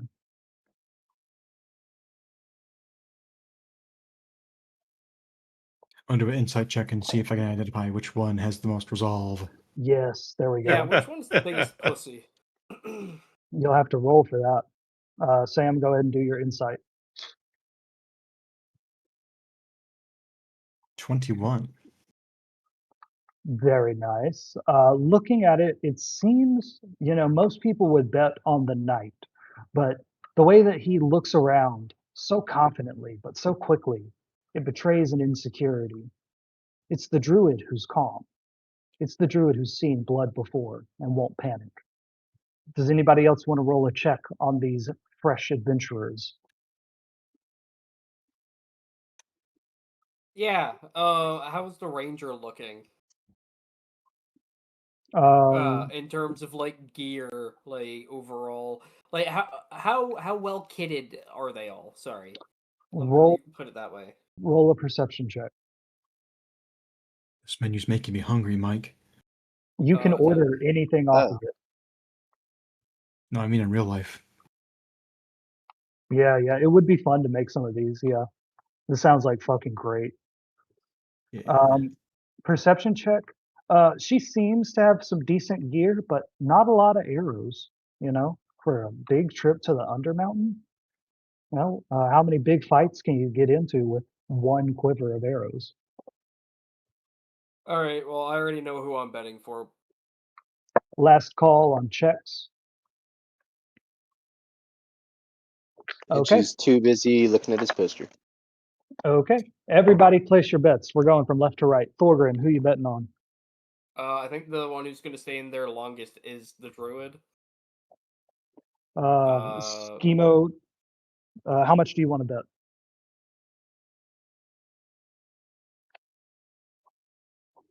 I want to see how the betting goes, so I'm going to start off light with 1 gold. And the Thieves Guild goon looks at you and says, "Oh, come on. What are we, children here? Betting on a fight in the playground? Come on, you're a grown man. Bet like it."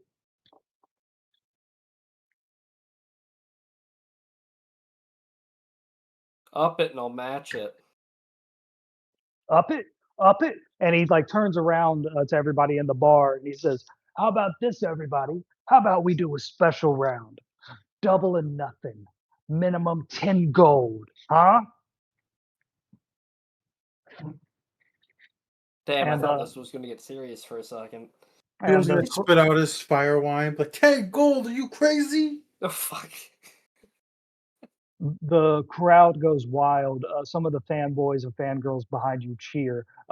Members of the Sea Maidens Fair start singing a song because they all bet on the druid collectively. So they sing a druid song. Thorgrim, Wait, the do you need it? fanboys are there? I draw my knife. You turn around and they're like crying. They're devastated because Davil Star Song is dead. They have no fight left in their eyes. So, like, what if what are the odds? Do we know? 1 in 3. Place your bets. Come on.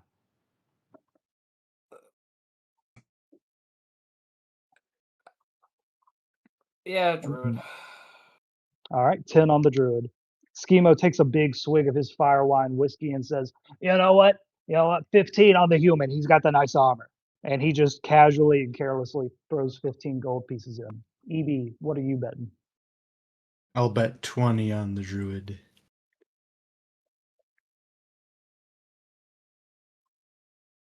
Okay, EB. You know, I just had an Do- idea, boys. What's up? And I'm gonna pull the half pints all together and quietly whisper, totally not things about cheating or anything, but along the lines of, what if we cheat?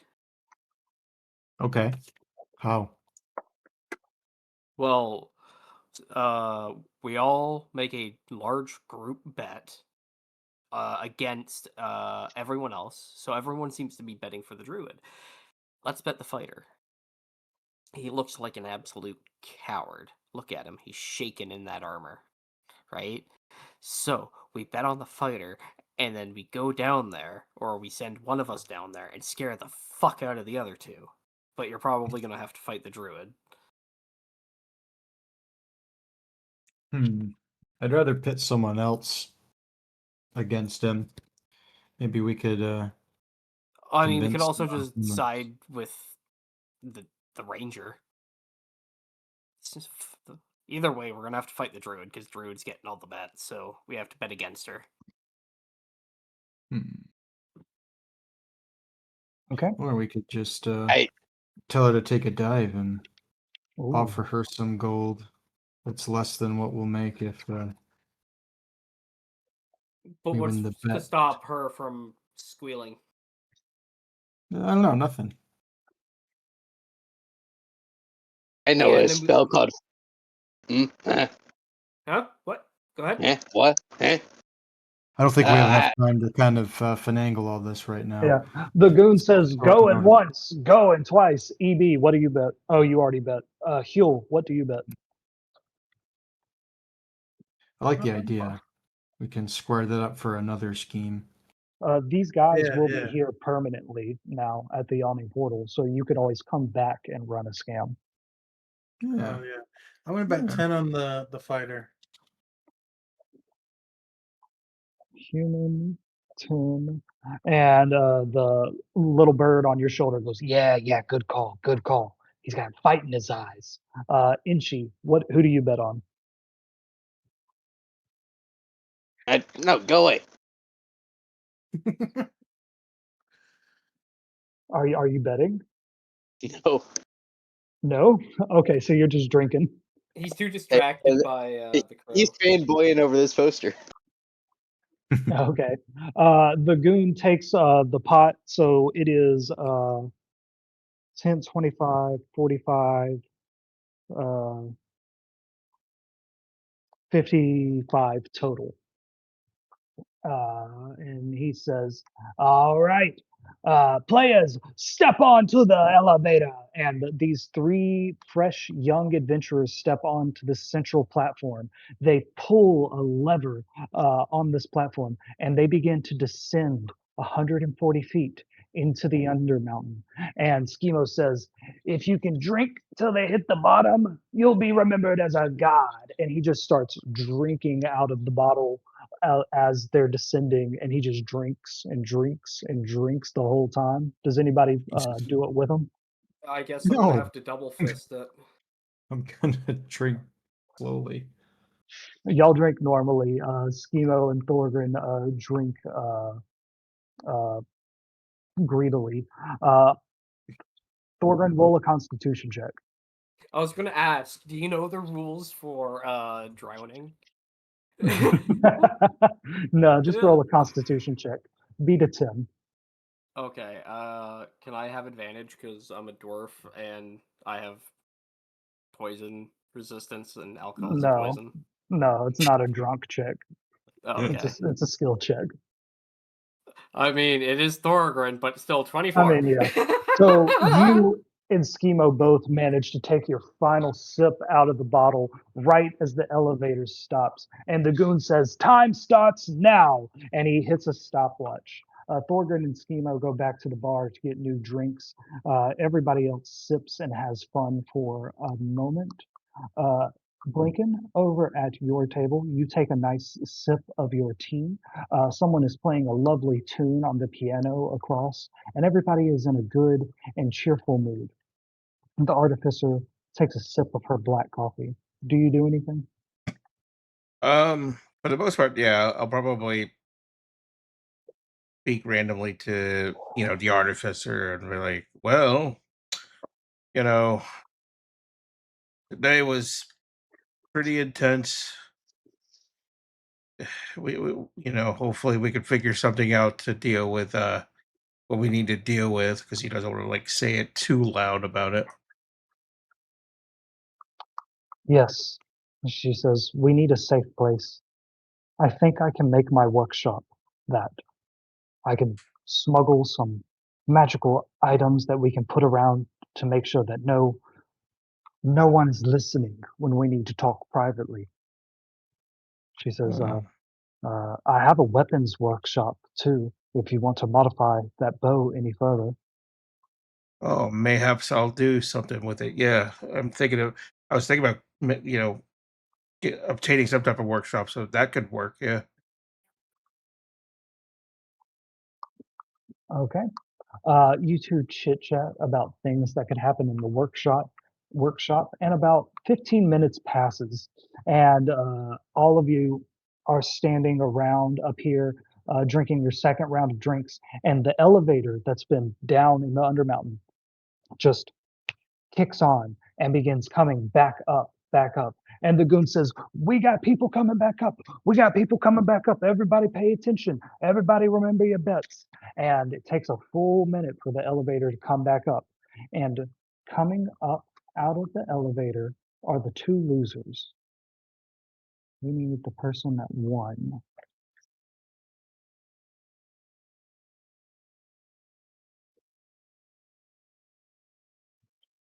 Coming up out of the elevator is the elf and the human, both bloody, shaken, and scared.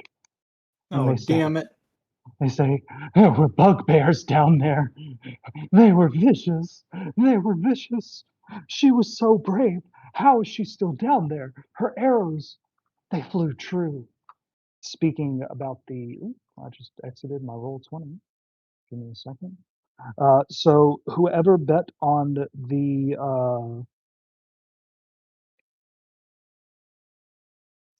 tiefling won, and no one bet on the tiefling.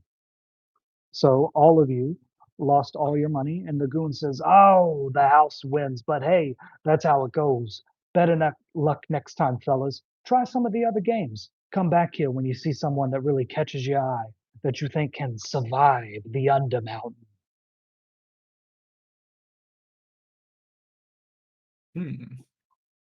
Are we about to do an Undermountain campaign? Because I know a quick way we can get rich, boys. It depends. Are you gonna promise off the loot to the devil? No, but that was quite literally a if we don't do this, we're all dead situation. If any of the Oh. people say got away and narked, it's literally he said she said situation favoring him, and we ain't him.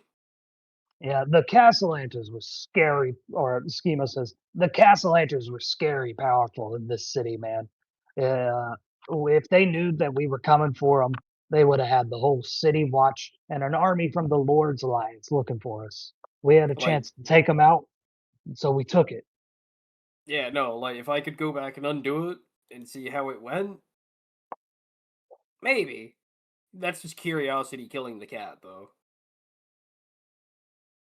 Because I don't see it ending any way good.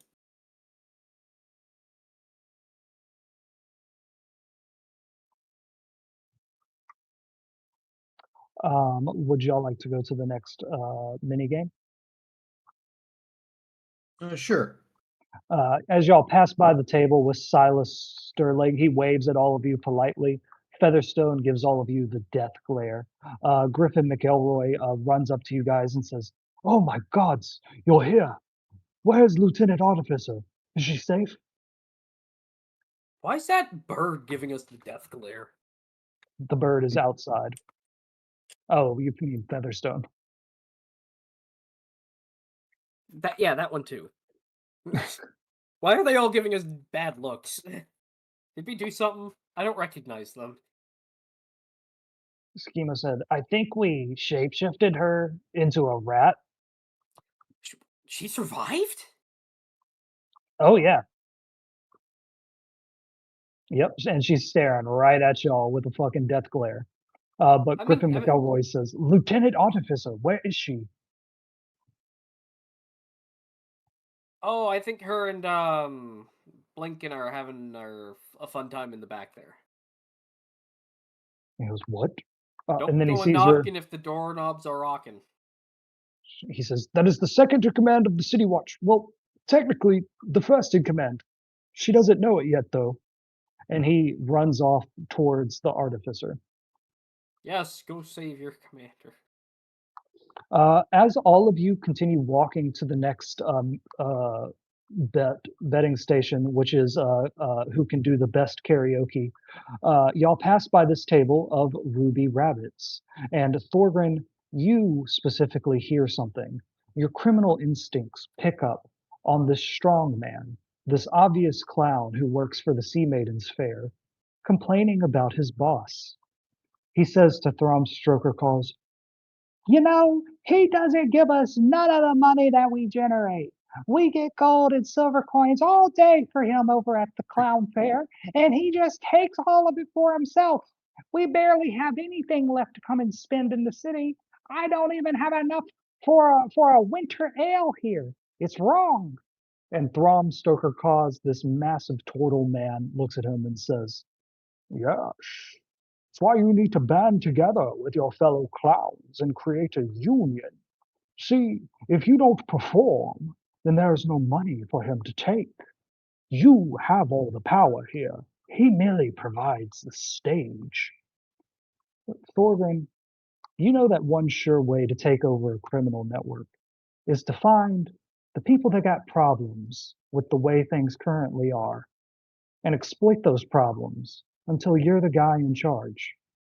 Do you stop and say anything to Throm or this strong man?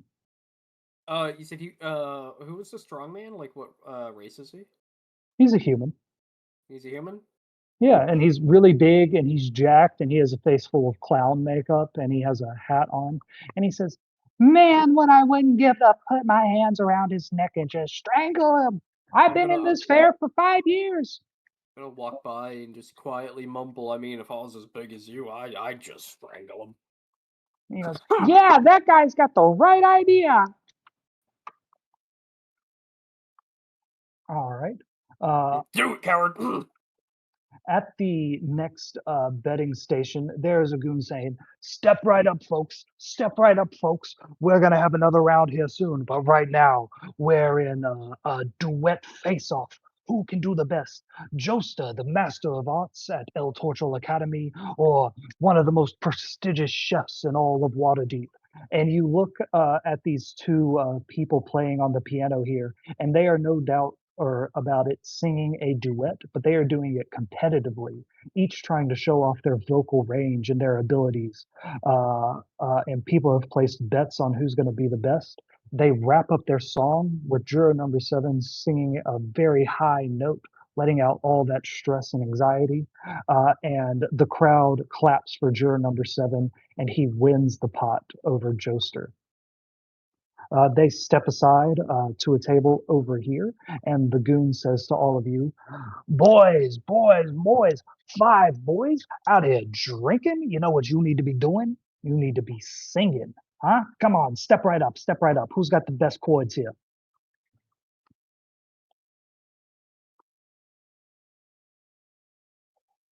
That be.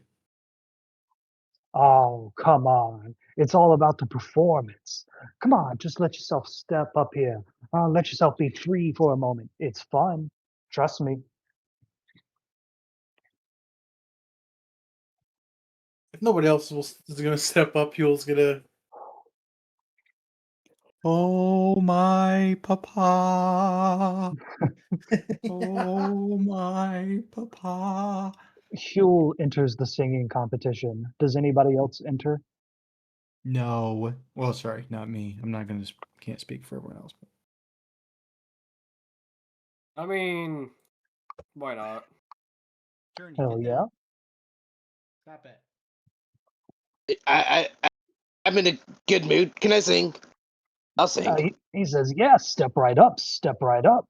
And Inshi, as you step up close to this goon, you can see something that you've learned to see on a few of the Thieves Guild members. A thin line around the top of his forehead where his skull was taken off and his brain was replaced with an intellect devourer.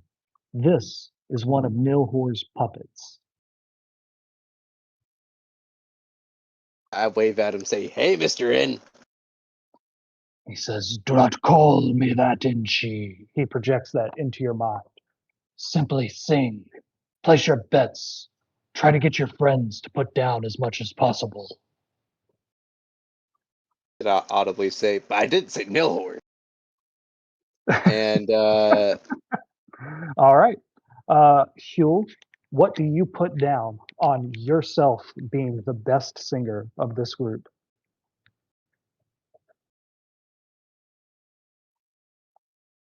Sorry? Huel, you're betting on who's the best singer. And I assume you're going to bet on yourself. Oh, of course. Of course. How much do you bet on yourself? 10 gold dragons. 10 gold dragons. And the Thieves Guild goon says, "Oh, he doesn't sound too confident about himself. How about you, dwarf? How much you betting on you singing?"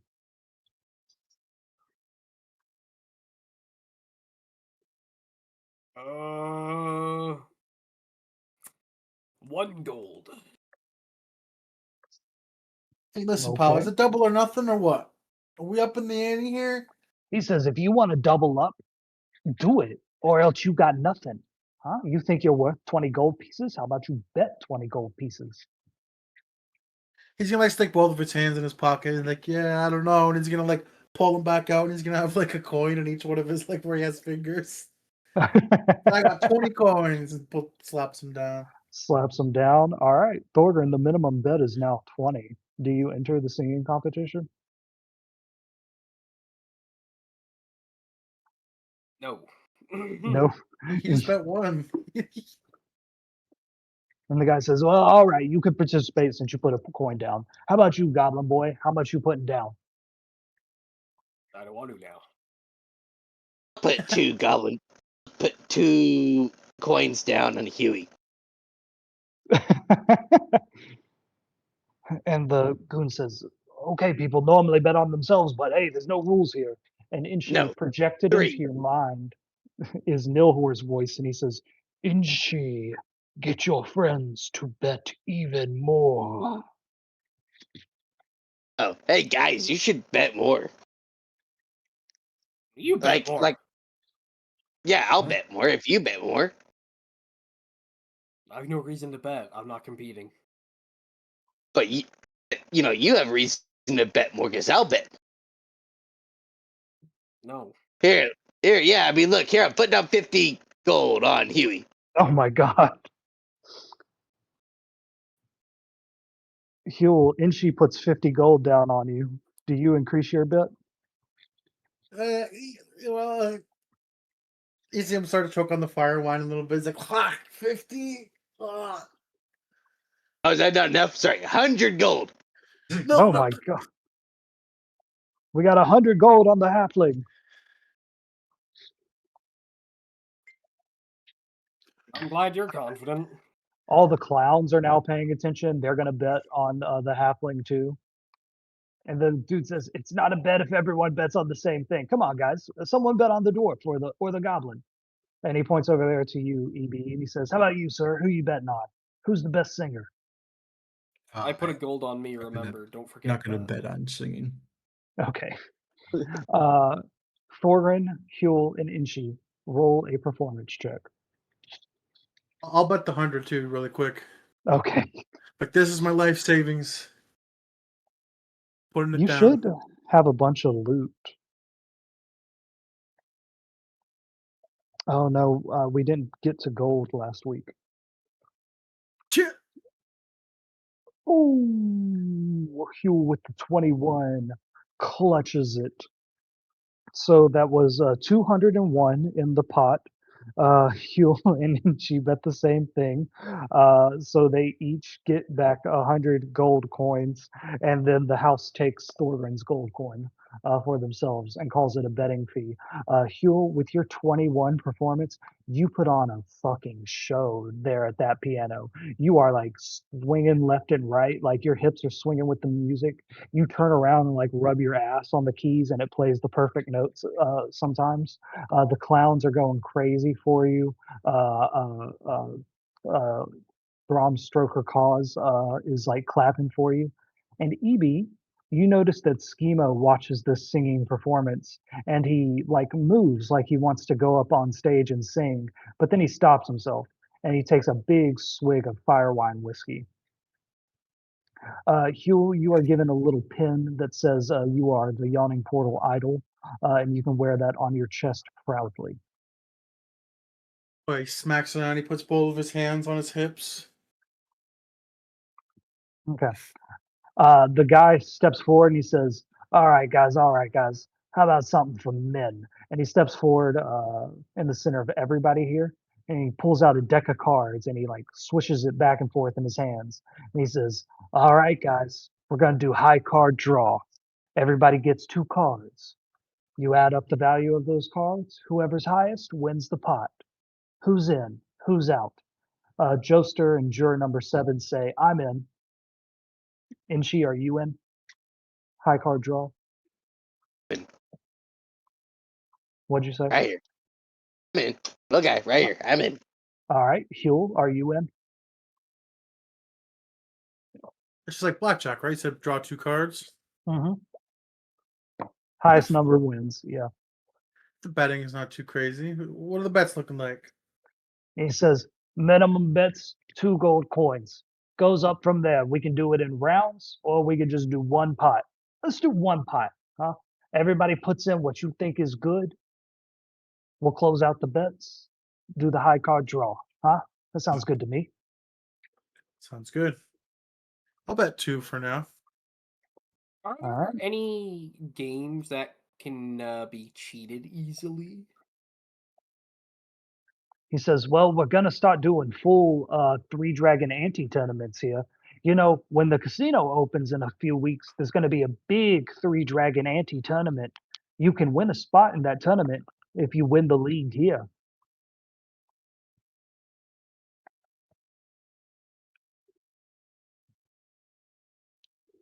Huel, you should win this. Should I? Yeah, win this. Get in that tournament. He says, okay, but for now, we're just going to do this high card draw. So, Goblin, how much you betting? And she telepathically communicates back to that dude with the intellect devour. Uh-huh. No, or do I bet high on this thing too? Yes, Inchi, but do not go all the way to 100 immediately. Go in small increments of 3 or 5.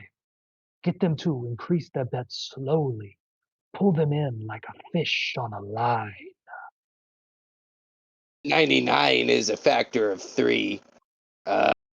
So do I like go 99 because it's 3 and Work your 11? work your way from 5 to 99 slowly. That's 104. Oh boy. And he goes back into character and he says, "All right, Goblin, what you betting?"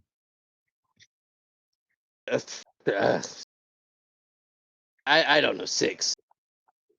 There we go. Okay, that gets you a nod of approval. Thorgrin, how much you betting? I'm not participating. Oh, loses the competition and now he can't play. Okay, all right. How about you, Mr. Gnome? How much you betting on high card draw?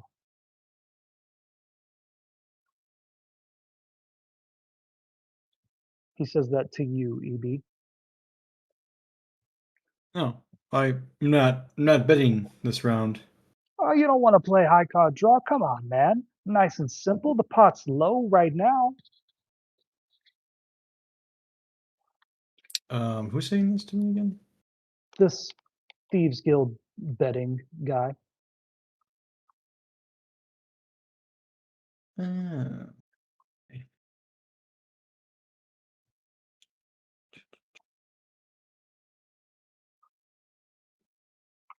let me see here.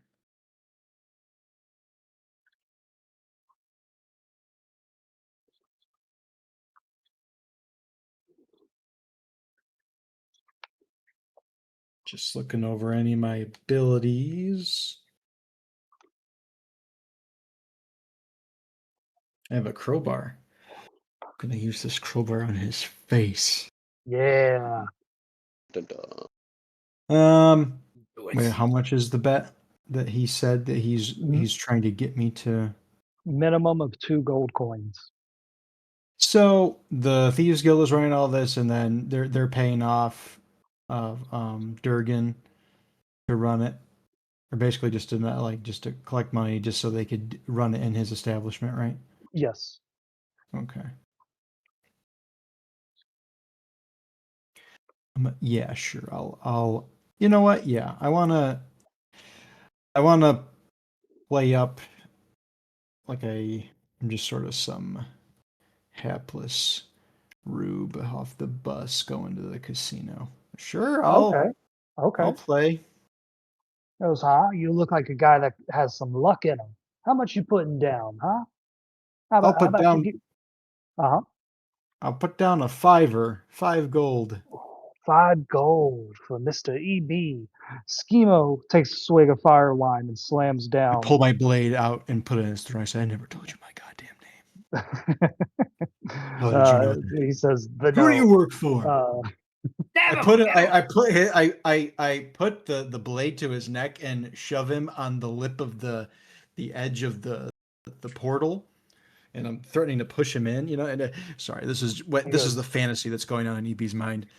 He says, the debts always come due, EB. And he bites a cyanide capsule that he had in his teeth. You don't know who's hunting you down. Schemo Shit. takes a swig of his fire wine and slams down 15 gold coins. Juror number 7 does the same, as does Joester.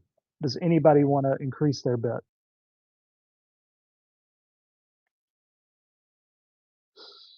If not, we can just get right to rolling. Big money, uh, big money. Sorry, I meant 2 6s. 66, please. 66. Now that's a bet. Come on, guys. This pot's getting hot. Who wants to make it heavy? Hey, someone to do 69. You should just add one It- more coin to that, and Boy. you're at 66, right? Oh yeah, I'll do 67. And the goon like waves his hands up and down and goes 6-7. Okay. Anybody want to do last bets? Going once, going twice. Speak now or forever hold your peace. I'm gonna sit out with this one. You already bet 2. Well, I bet 2. I thought you upped the ante, so okay, yeah, I'm at Yeah, 2. no, you're not going to get kicked out, but you can increase the pot. I'll do 10 then. I thought I was gonna have to bet 6-7. I was being confusing. Okay. Thorgrim, did you want to step in? No, I was just thinking how I should stab the event coordinator for doing the whole waves hand 6-7. 6-7. And he says, all right, betting's closed. And he starts dealing out a list of cards. Each of the player characters needs to roll 2 d20s. Don't add anything to it.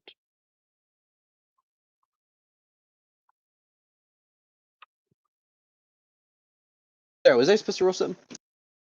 Roll 2 d20s. Don't add anything to it.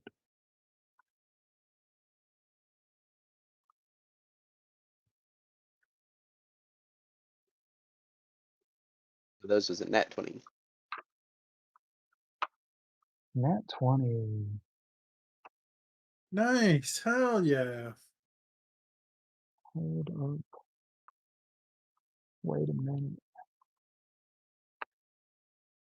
Wait a minute. Hold up. Something ain't right. I don't suppose Enchi gets advantage for card tricks. Okay, Sean, what 2 did you roll? I got a nat 20 and a 14. Nat 20 and a 14. All right, I'm sending you your cards. Ah, shit, I should have done these rolls in secret. Damn it. Well, since they're public, I'll just go ahead and show it on roll 20 then. There we go. Okay, Sean, you got a nat 20 and a 14.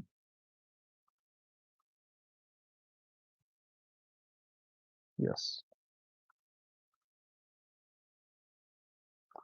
Kirby, what did you get? Both not 20. No, I'm kidding. I got 17 on the one and then 15 on the other. Nick Eyes. And Sam, you got an 8 and a 17. Yep.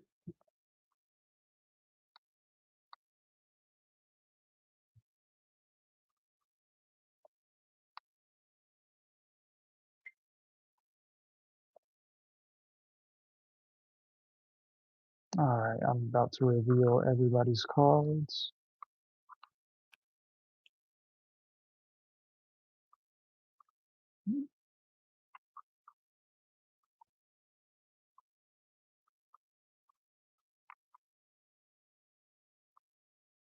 All right, can y'all see that?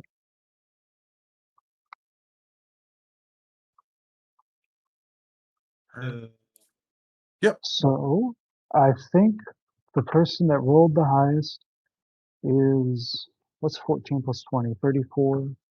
17 plus 15 is 32. Ooh. Yep, so who rolled a 14 and a 20? That was Inchi. Inchi, you win a pot of 76, 82, 87, 97, 92, 102, 107. You win 122 gold pieces, Inchi. And for I having should the highest subtract. number. And I should subtract 67 from that. Yes, For okay. What was that original number again? 122. 122. Thank you. Everybody else remove that gold from your inventory. You can Yep, come I back and removed the play. 10. Say what? I removed the 10. Nice. You can come back and play that mini game at any time. There is a more advanced version of Three Dragon Ante where you can put cards back in the deck and draw again by increasing your bet. That will be a big part of the casino heist whenever we get to that. But everybody except Inchi goes, "Oh man!" as Inchi shoves like 60 extra gold coins into his pocket. This card, I got a dragon. Suck it. Blinken, are you back?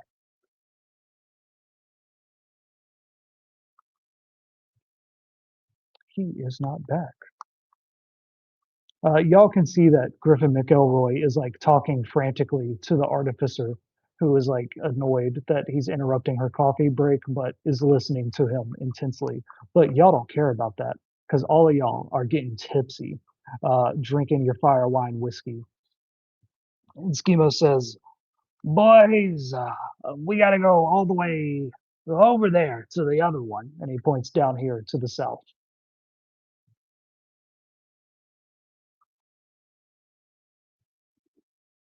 Okay. All right. As y'all walk that way, Evie and Thorgrim particularly notice that you walk past the Sea Maidens Fair table. There are about 6 clowns and jesters here, all laughing and playing music and drinking way too much. And then at the head of the table is Captain Zardoz Zord, the man that said he would give you a gun, Evie, if you scoped out the Thieves Guild hideout for him. As always, he has his drow security officer right here, who always has their hand on a holster at their hip that holds one of those hand cannons. Evie, Zardoz Zord gives you a nod, and Thorgrin, the drow security officer, Felrect, gives you a nod. Do y'all say anything? Just I'll give nod a back. subtle nod back. Nice. Evie, as you're walking past, Zardod's sword says, "Oh my, EB, you haven't been by in so long. I thought you forgot about all that gold I gave you in advance for the project you're working on. How's that coming along?" Oh, I was preoccupied, but I intend to see it through. Well, whenever you have something of worth to show me, come by the fair. You'll be escorted right to the boat where we can do business. Would you like some free tickets, by the way? And he holds out about 4 free tickets for the Sea Maidens Fair. Sure. Yeah. He says, yes, don't let them go to waste. And when you're there, buy lots of snacks. That's where we make the money. Okay, nice. All right. Y'all walk up to the last betting table, and it is a guy betting on a game of darts. It's going to be simple dexterity throws, low bets. You can do multiple rounds of this. Whoever has the highest dex score wins the pot. But since Schizophrenic is back, we will go to him and the Artificer. Blinken, you and the Artificer both lay your head back, finally relaxing for just a moment. In unison, you each take a sip out of your mug, her with her black coffee, you with your tea. Your brisket that you ordered has been delivered and it smells so lovely. And then Griffin McElroy runs up to your table in his full plate armor and says, Lieutenant Annabeth, you need to come to Blackstaff Tower immediately. And she says, oh, come on, I just sat down, Griffin. And he says, Artificer, have you not heard? There were explosions near the south gate. And she leans forward and says, what? What of this? And he says, it turns out it was multiple bars owned by the Doom Raiders. We believe they set them as traps to lure the City Watch there while they had their riot at the prison. The Artificer goes, oh, Ogma, save me. Was anybody hurt? Any watch officers injured? And Griffin goes very silent. Blinken, you notice he goes very stiff. Do you say anything? Um, I take another sip of my tea and I look back at the Artificer. Well, that kind of sounds serious. Would you need some sort of assistance? And Griffin says, if you are still her deputy, you can escort her to her swearing in ceremony. And Annabeth says, what are you talking about? Griffin, who was injured? And he says, the Blackstaff. She used all her might and her Blackstaff to run into one of the bars and save a few of the patrons. But there was a second explosion waiting. She was inside. The building collapsed on top of her. Her magic saved what little of her life remains. But her legs are crushed and she is unconscious, and none of our magics can wake her. And the Artificer says, no, not the Blackstaff. That's not possible. That would mean that I'm, and he says, you are in command of the City Watch, Lieutenant, or Commander. And the Artificer just like sinks into her chair and she says, oh no, Blinken, what am I going to do? For a moment, I just Blanket takes another sip of tea, kind of like the meme of the Kermit the Frog sipping tea. Yep. And he thinks about it for a second, and he looks back at the Artificer. Well, I don't know what the hell happened there. And I look around and I notice the party is still like drinking or whatever. I mean, and then it goes back to the Artificer. I mean, shit's going down. You tried being corrupt. I'm gonna ignore that, and I'm gonna say, if you need escorting, whatever, if you need help, looks like they're preoccupied. I mean, I could help in some way, shape, or form. Griffin says, it would probably just be for a few days, Annabeth, until Lord Growlhound nominates your replacement. He's already sent out word that we need to increase the watch patrolling the city. We've hired everybody that's applied for the position. And the Artificer says, there would be dozens of new city watch officers. that have to get trained up before they can start patrolling. Griffin says, actually, it was a couple hundred. There were a lot of people very willing to sign up to help the city, I guess, after the explosions and everything else that's been going on. And Blinken, you remember those City Watch officers that were on patrol outside when you were entering, how they Yeah. just kind of shoved their way past you, how they had these weird tattoos. Roll a perception check. All right.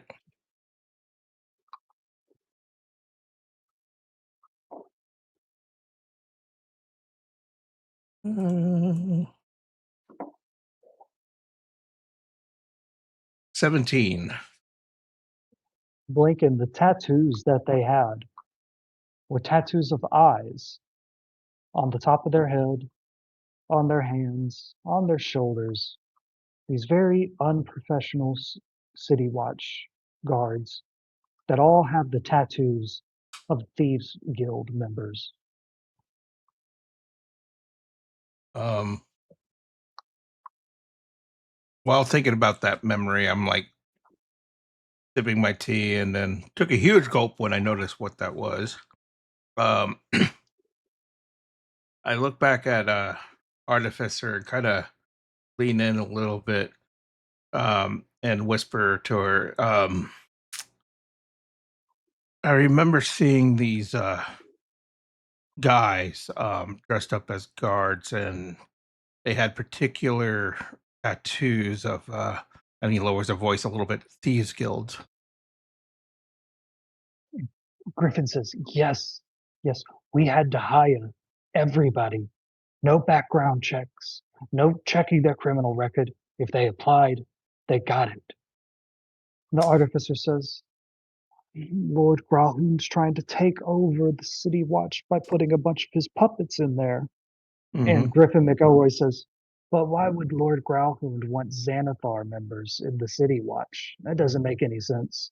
And the Artificer gives you a long glance, Blinken, because both of you know that Yeah. Lord Grauhund is controlled by the Mind Flayer, Nilhor. And she says, Blinken, stay here.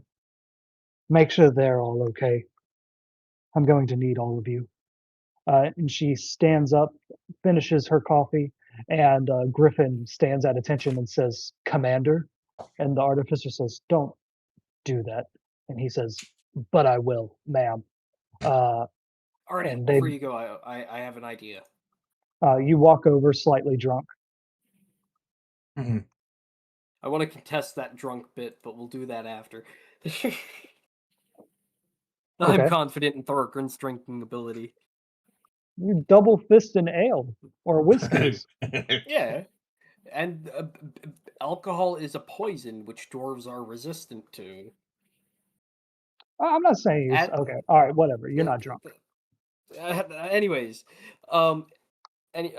so if you're in charge now, and we now know that they're implanting corrupt members into the city guard. How did you maybe- hear this conversation? We were whispering. Oh, fuck, my bad. No. What did you want to say I to her? didn't catch that you were whispering. What did you want to say to her? I was gonna say now would be a very good time to maybe be selective about the inner circle for the guards, and then maybe be a little bit loose with them. Excuse me? Well, you know that there are bad apples in the bunch. Use them. Oh, okay. know That's what we what you know. meant by be loose with them. Okay, Thorgrim. All right. I will keep Well, I that in mean, we mind. can also remove them. you I know? am If going you're to- looking for a new member, if you're looking for a new secret force to protect the Grey Force, Force Grey. my point. I will keep that in mind, Mr. Thorgrim. I'm going to try to get all of these new guards fired. If I can't do it that way, your way sounds interesting. Blinken, keep an eye on them, please.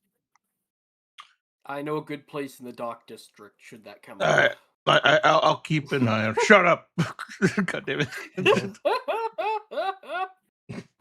Tell Hugh I said goodbye, and he knows where the workshop is. Don't go there until I clean it up. Okay, all right, bye. And she leaves with Griffin McElroy. Over here at the darts table, who's getting in on the darts game? EB.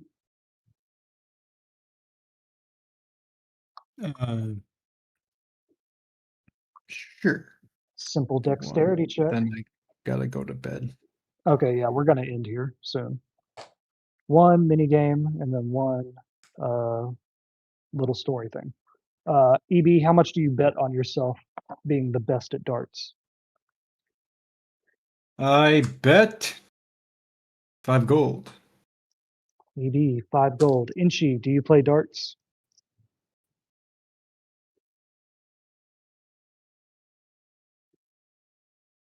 Sean? I bet. Cool. Yeah, I'll throw some. How much do you bet on yourself?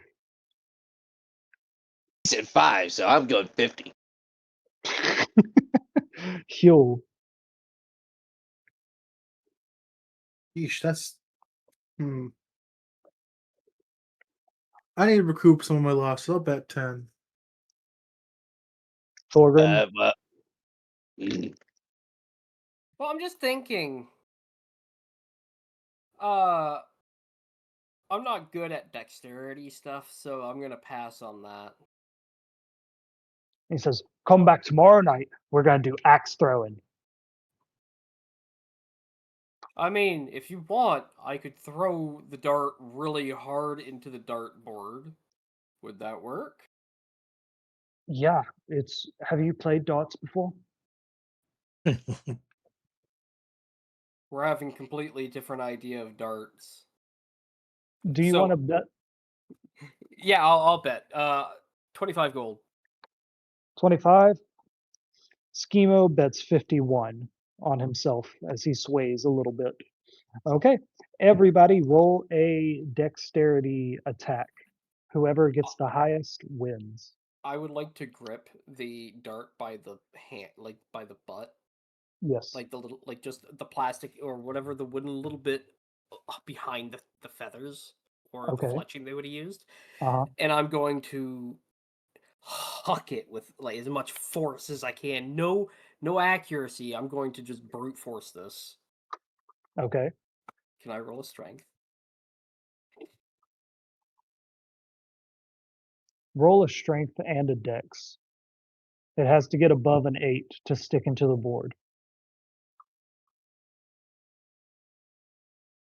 Oof. Okay, so going in the order that we did the bet. EB, did you roll? Sam. You said Sam. attack. Yes, I did.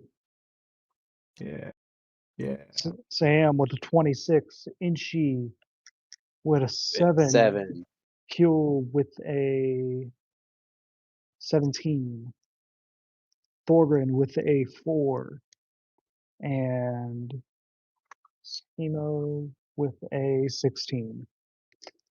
So Thorgren, you threw your dart at the board, and my God, did you throw it super hard. The whole board bounces and rattles on the wall, but the dart bounces off and falls to the floor. Inchi, you did pretty good. You got it all the way there, but just stuck it in the outer rim. Schemo, relying on his years of bar crawling, got it pretty close. He got in the second inner circle, but really it came down to Huel and EB. Huel, you had a very close shot, but not quite a bullseye. But EB, whew, you made it look easy the way that thing just left your fingers and glided exactly to the center of the board. And EB, you now have 55, 65, 90, 141 gold pieces. How much? You won 141. Yeah. There you go. Very nice. And as you are collecting your winnings, Kickin' John comes over and says, fellas, I'm glad you're all getting along here, but The real action is going to be at the fighting tournament. Takes place in a couple of days. Inchi, I know you're signed up, but just so you know, oh, Thorgrim, you're signed up too. But just so you know, you can bet on anyone. Huh? Betting opens tomorrow. So come back, okay? Yes, I will. Blinken, from where you are sitting, you see something kind of concerning. A ruby rabbit that you've met before bursts into the yawning portal. It is the red badger honor. He scampers in on 4 legs, runs up and recognizes you from the fight in the basement of El Torchel Academy against the cultists. And he says, "You, Ranger, where's the goblin that lives outside the city? Inchi. His family is in danger." I look around, and I would assume I would spot Inchi, right? Yes, you would spot Inchi handing over some gold coins to EB. Okay. I'm gonna say follow me, and then we'll head over to Inchi, and then once I'm like running up to Inchi, I'll be like, Inchi, something's going on with your family. And she's been clutching that poster this whole time, like just kind of showing it off, and then he just like drops it to the floor. What are you talking about? Screech. He says, "Over the past few days, there's been some skirmishes. Hunters, trackers, traders just marching through your village path. We allowed some through at first, but then they got aggressive, started causing fights, taking shots at goblins and ruby rabbits from the trees. So we set up more defenses. But we recently spotted a group of soldiers coming from the city and heading into the forest. Inchi, I believe they're heading to your village. We need to get Throm and go. It is the fight, Inchi. It is time to fight for what's yours." And she starts breathing heavy, and then he just kind of bolts out of that building. Inchi, while you are breathing heavy, imagining all the things that can be going on at your village, you hear thundering footsteps behind you as Throm Stoker Cause shoves tables and chairs out of his way and walks over to you and puts his massive hand on your shoulder gently and says, "Inchi, this is the fight that we are prepared for. Do not fear. You have something to fight for, and it will be yours. To the forest, half pints." And she's running out, and he is preparing to cast Phantom Steed. Runs out. All right, and that is where we will pick up next session. Okay. Yep. All right. Over. All right, guys, this was really fun. Thank you all very much. I hope y'all have a great week. Yeah. Yeah, Had you fellas fun. too. Yeah, you too. It was fun. Yeah. Yeah, Thanks again, You all. see the new Thanks, Mike. Spider-Man? I did. It's great. No, I didn't. It's pretty good. It's really, really good. Looks good. I might go see I it think it's again. still, slightly prefer No Way Home, but it's still pretty damn good.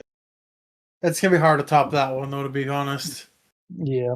Yeah, I mean, to be fair, I think Brand New Day is made better than Mhm. No Way Home, but No Way Home is fucking. Yeah, because it wasn't just like a finale for the other Spider-Man, like Tom Holland, but like bringing the other couple back.